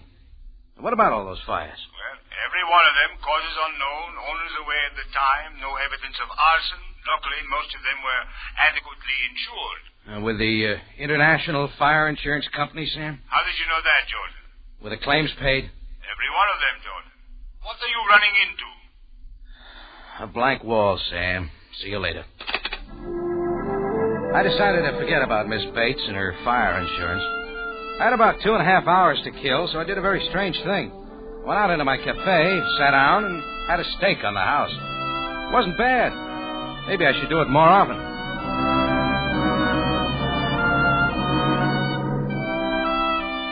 I picked up my ringside seat ticket at the information desk at the American Club. The attendant told me Lefty Miller's dressing room was number 7 in the basement under the gymnasium. The first preliminary was already underway upstairs. Lefty's door was open. He was sitting on his rub-down table, a faded purple dressing gown over his shoulders. His manager and his sparring partner in second were just finishing tying up his shoelaces. Rocky, come on in. Hey, look, Mac, you and Benny step outside for a while, will you? I want to talk to Jordan alone. What's the idea, Lefty? You'll be on pretty soon. Never mind. You and Benny wait out in the hall. This won't take long. Okay, if that's the way you want it. Rocky, Gus Gimlick says you're a right guy, that you don't mind doing a favor now and then. Well, I'll return the compliment when I see him. All right, what is it? I came down to see the fights, remember? This won't take but a minute. Rock, my wallet's in my coat pocket there in the locker. Get it out for me, will you? Sure. This it? Yeah. There's $250 in it. Take the dough out, will you? Okay. Now what? Quick, stick the dough in your pocket. They might come back in. Now, here's a favor. When you go back upstairs, I want you to bet it on tonight's... Oh, get the phone for me, will you, Rock? I got my gloves on. Hello? Hello, Jordan. Yes, Sam. How'd you find me? I called the information desk to have you page on the loudspeaker. They said you were in Lefty Miller's dressing room. That's how. I'll buy that. What do you want, Sam? Jordan, if any of my men stop you as you are hurrying back to the tambourine, tell them you are going to a fire. What's that? I'm trying to tell you, it just came over the teletype machine. The tambourine, your cafe, is on fire. Thanks, Sam. I'm on my way. Hey, Jordan, where you going? I ain't finished. Now, no time to explain, Lefty. I didn't get to use Sam's advice. Nobody stopped me. I pulled up in front of the tambourine. Business was going on as usual, so I wheeled around to the back. There'd been a fire, all right. Seemed the trash barrel had caught on fire and smoked up the back wall of my cafe a little. If this was a practical hint to buy more fire insurance, I didn't like it. I went inside. Miss Bates' card was still on my desk. I called the night number. A man answered, but I didn't hang up. Hello, this is Mr. Temple speaking. I called earlier today for some information. Oh, you're the gentleman who called. We must have been cut off or disconnected. Yes. Would you please give me the phone number or the address of your star salesperson, your Miss Bates? Who is this, please? And may I ask why you want that information tonight? Oh, never mind, Temple. Just give me your phone number or her address. Who is this speaking, please? My name is Jordan. I run the Cafe Tambourine. I want to talk to you, Miss Bates, about a little fire. Mr. Jordan, can't the discussion take place tomorrow? Miss Bates is asleep now. What, at this hour? Wake her up and get her to the phone. Mr. Jordan, I am seldom abrupt with a prospective client, but I am afraid you're overstepping your bounds. This apartment is my home. Miss Bates is my wife, and she's worked very hard today. If I do not choose to awaken her, that is my prerogative. Good night, sir. Well, that was that. It was too late to go back to the fight, so I tore up my ringside ticket and went out into the cafe. About 45 minutes later, Lefty Miller's fight manager, Mac, walked in, spotted me, and came over. Jordan, I want to talk to you. All right, go ahead. Let's go in your office. Oh, real private, huh? Okay, come on. Hey, Jordan, why did you come to Lefty's dressing room tonight? I'm an admirer of muscles. Oh, smart guy. What went on in there? Look, if it's just $250 you want, here. He said he wanted me to bet him on the fight, but I left the club before I could make the bet. Well, what's sticking in your craw? You wouldn't be knowing that Lefty took a dive in the third round and didn't even make it look good. What? Look, Jordan, I don't appreciate guys getting to my boy. When I find out for sure it was you who did it, I'm coming back. Time's up. End of bout. Beat it, Mac. Take Lefty's dough with you. Mac took the $250, gave me a dirty look for a receipt, and slammed the door behind him. Now, things had been jumping all evening. I hoped they'd quiet down, but they didn't. They started happening 2 at a time. Come in. Hello? Hello, Mr. Jordan. Jordan, this is Savaya. Oh, hello, Sam. His name isn't Sam, Mr. Jordan. It's Timothy. Keep quiet, will you? What's that, Jordan? Oh, not you, Sam. No, go ahead. Please. Oh, wait, dear Mr. Jordan. Perhaps you did not know, but since I talked to you last, there has been another fire. Why tell me? Well, you seemed so interested earlier tonight. Is this a pleasure call, Sam? Indeed it is not. The American Club Gymnasium has burned down, and your prizefighter friend Lefty Miller is lying dead. Lefty's dead? Burned to death in dressing room 7. I am calling from the main building of the club. I want you to come down immediately. Okay, Sam. I'll be right over. Now, you there. What are you... Good evening, Mr. Jordan. When my husband, Timothy, here, told me how agitated you sounded on the telephone earlier this evening, I realized you must have reconsidered. So we got dressed and hurried right over. Now, Mr. Jordan, just how much additional fire insurance do you think you will need?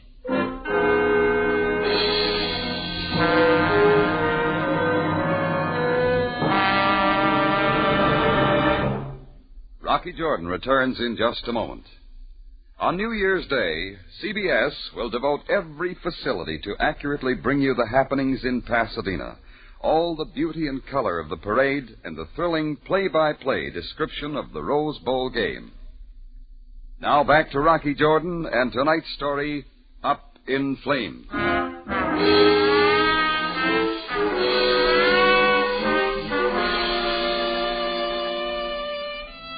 It all started when Miss Bates, tweed suit, horn-rimmed glasses, and briefcase, had tried to sell me some extra fire insurance. I didn't like the deal. I couldn't put my finger on the spot where it left the straight and narrow, so it still bothered me. Item 1, the prize fighter named Lefty Miller, who took a dive in the third round of his fight, and his manager blamed me. Item 2, a fire in back of my cafe tambourine. Item 3, and this is where things started happening two at a time, Sam Sabaya called me on the phone. And at the same time, at 11 o'clock at night, who should walk into my office but that certain Miss Bates and her husband, Mr. Temple. Subject, fire insurance. I said, Mr. Jordan, how much additional fire insurance do you think you'll need? Well, look, something has just come up that's going to delay my decision. But, Mr. Jordan, you see... The American Club gym is burned down. Oh, good Lord, another one.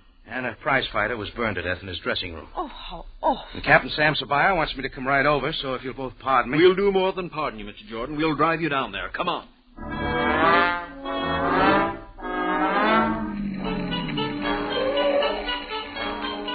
It came out during the ride that the American Club was insured with International. I had a feeling it would be. There was still some equipment and a lot of people around when we arrived.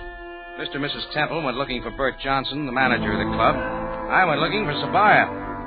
I found him with some of his men in the basement of the gym. He turned his flashlight on me as I came up.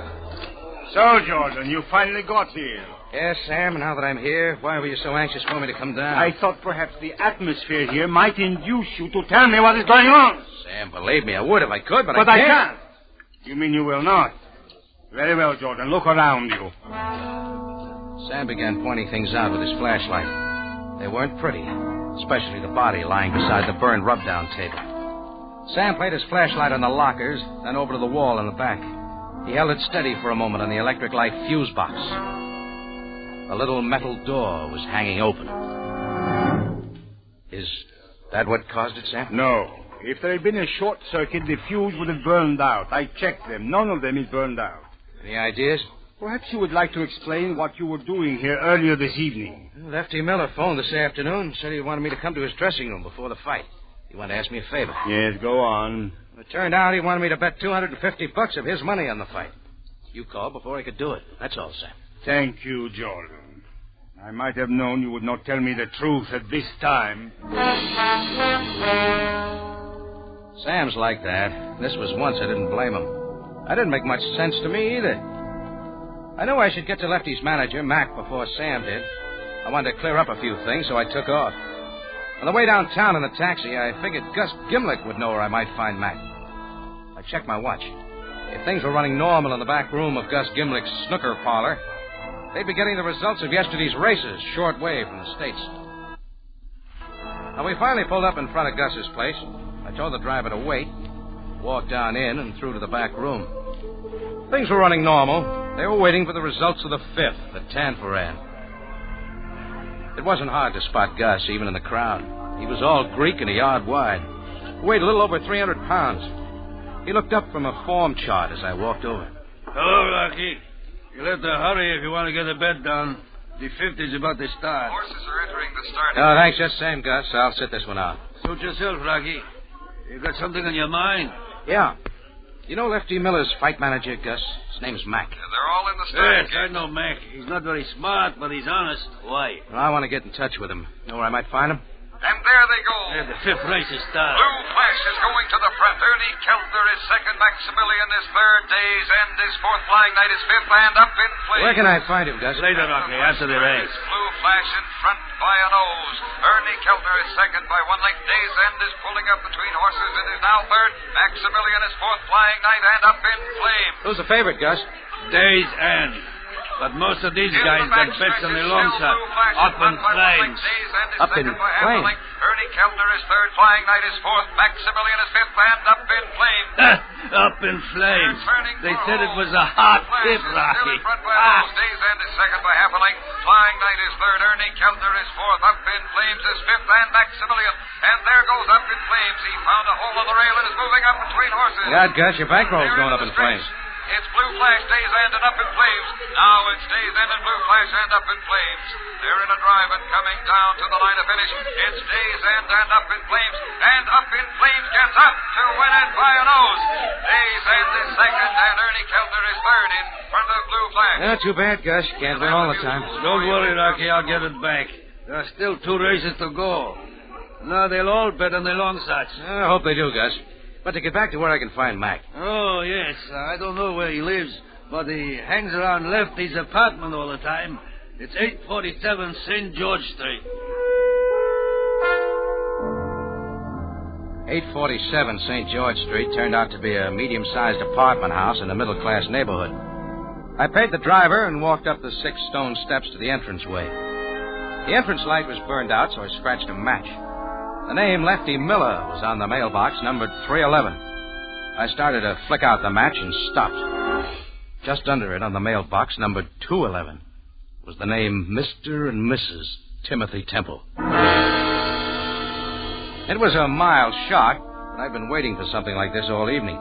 Things had to tie together, and maybe this was it. I went upstairs and knocked on the door just under where it said 311. I hoped the door would open. It did.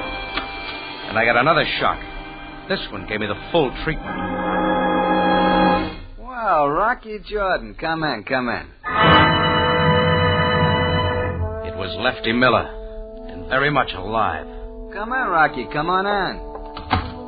I went in. Lefty seemed glad to see me. While I stood there trying to believe my eyes, I noticed on a long table about 5 or 6 radios with their parts scattered all around them. I'm glad you dropped by, Rocky. Did you get that bet down on me to lose? This may come as sort of a mild surprise, Lefty, but not more than an hour ago. I left your dead body lying in 3 inches of sooty water in what was left of dressing room 7 after the fire. My dead body? Fire? What fire? You don't know that the American Club gym burned down? Well, no, Rocky, but what do you mean? There was a body in your dressing room that everyone figured was you. Good Lord, Benny. Benny? Yeah, my sparring partner in second. Rocky, this is awful. They'll say I killed him. Well, did you? No. I'll admit we had a quarrel. I knocked him out, but I didn't kill him. Wait a minute. You said just now, did I get the bet down on you to lose? That's what Benny and I had to fight about. I didn't tell him I was going to take that dive in the 3rd round. And it was a phony dive. Sure, I admit it. Benny bet on me to win. He was sore about it. He swung on me after Mac left. I let him have one on the chin, left him lying on the rub-down table. I turned out the lights, closed the door, and left, that's all. Hey, you didn't bet my money on me to win, did you? I didn't bet your money at all. I gave it to Mac when he came over to my cafe later. I said that's where he went. Maybe he figured you got me to take the dive. Why did you? That was Gus Gimlick's idea. I owed him some money. Some horses I bet on decided not to come in. He said if I take the dive in the 3rd round, he'd cancel at that. That's a quick way to end your fight career. As far as I'm concerned, it's over right now. I wasn't making any dough in a fight game. Not enough bouts. I've been making my rent money repairing radios. It's quite a hobby for a prize fighter. I picked it up during the war. Essential industry kept me out of the Army.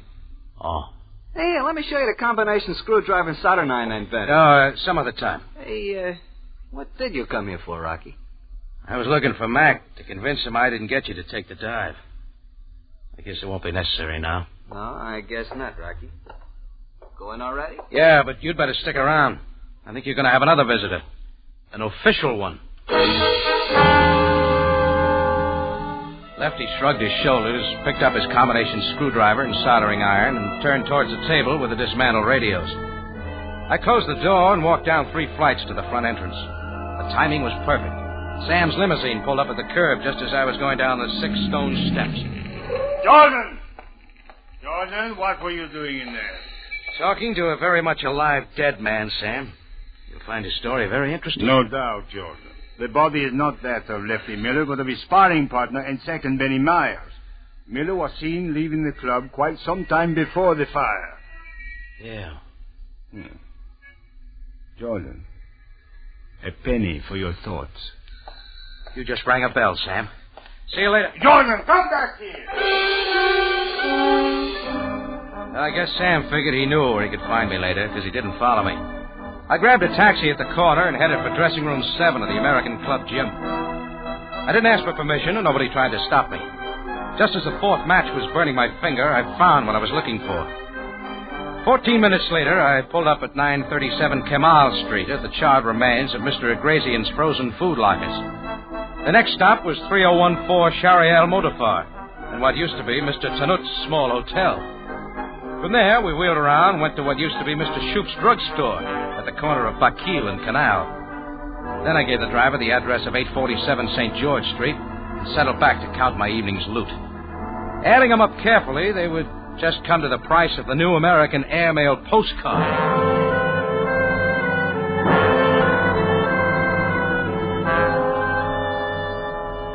I told the driver to wait, ran up the 6 stone steps, and went inside. This time I knocked on the door right under where it said 211.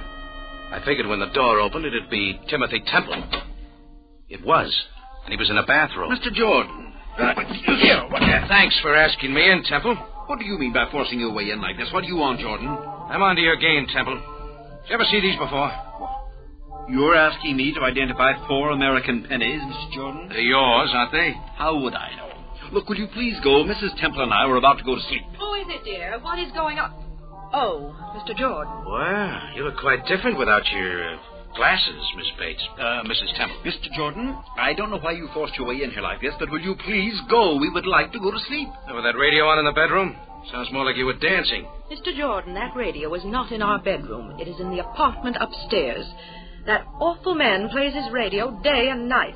And what is more, he is a prize fighter, and when Timothy reprimanded him, he offered to knock my husband's block off. We are going to move just as soon as we can find another apartment. It's just possible I could be wrong about you two. What are you getting at, Jordan? Why did you want me to identify those 4 coins? Let me ask one, friend. Who besides you and your wife would know to whom you had sold extra fire insurance? It is odd you ask, Mr. Jordan. My husband and I have tried to keep that information a secret between us, discussing it only here at home. The number of our clients having fires is alarmingly high. The head office is quite disturbed. Well, what would happen if you could prove those fires were deliberately set just to collect the insurance? Why, we could force them to return the money and put the guilty persons in prison. But what makes you think the fires were not accidental? There's no proof. I've got the proof, Temple. Wait a minute. You stay right here. I've got an idea. I left Mr. and Mrs. T looking at each other without saying a word. I didn't count the steps between 211 and 311, but there weren't many. I tried the door of 311. It wasn't locked, so I opened it. And here they are. Lefty was gone. The music was coming from one of the radios. I walked over and turned it off.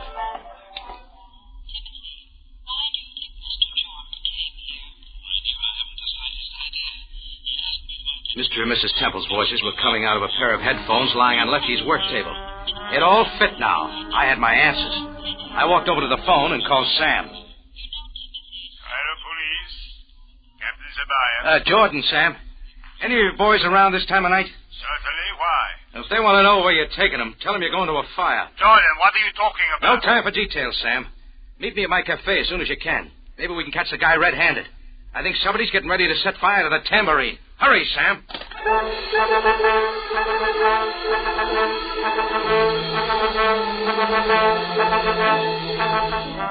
When we pulled up in front of the tambourine, there was no sign of Sabaya. I tossed the driver a 5-pound note and reached for my keys as I crossed the sidewalk. Except for the little service light in the back of the bar, the cafe was dark. I opened the front door, started for my office. I figured I'd find him there. I was just about even with the foot of the stairs going up to my room over the office when the upstairs door opened and he was framed in the light. I started up the stairs after him. He met me halfway and proved the theory that what goes up must come down. We untangled at the foot of the stairs, and I swung on him. I should have known better. He was a trained fighter. He caught me right on the button, and I went backwards against one of the service tables full of glasses and silverware. I got up and started for him again. His back was to the front door. Just then, Sam, with full siren, pulled up out front. My opponent turned. His chin was silhouetted against the glare and the headlights, and I let him have it. And for the second time in one night, Lefty Miller took a dive. Only this time, it wasn't fate.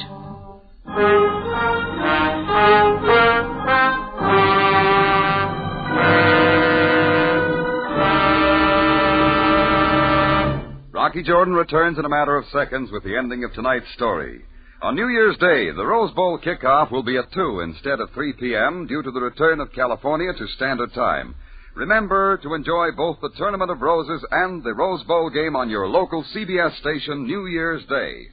Now back to Rocky Jordan for the ending of tonight's story.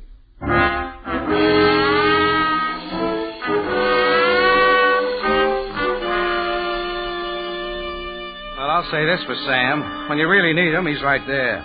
If there were more like him, the world would be much better off. But as usual, he wanted all the details. And from the beginning. All right, Jordan. How did you know we would find Lefty Miller here in your cafe? Well, Sam, it just figured. When I heard Mr. and Mrs. Temple's voices on the earphones in Lefty's room, I knew he'd been listening in on him.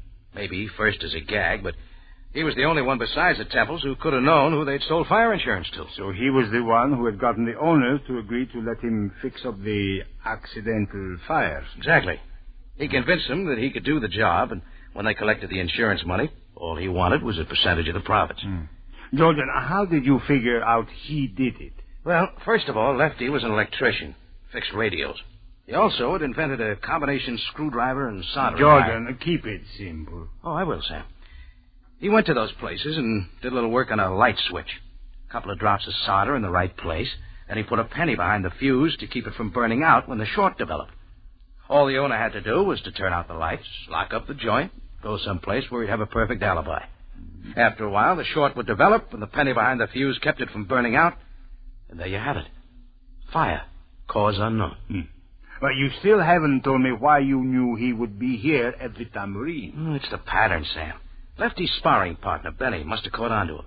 So after Lefty knocked Benny out, he fixed the light switch in the dressing room, put the penny behind the fuse, turned off the lights, closed the door, and left. Perfect alibi. But the Tambourine, George. Well, that follows, Sam. He'd fix the light switch in my bedroom. I'd come in and figure I'd forgotten to turn the light off. Finally, I'd turn it off and go to bed. Then when I was asleep, the short would develop. No Tambourine, no Jordan. Up in flames. Up in flames? You don't miss a bet, do you, Jordan? I wondered what you were doing in Gus Gimlick's back room tonight.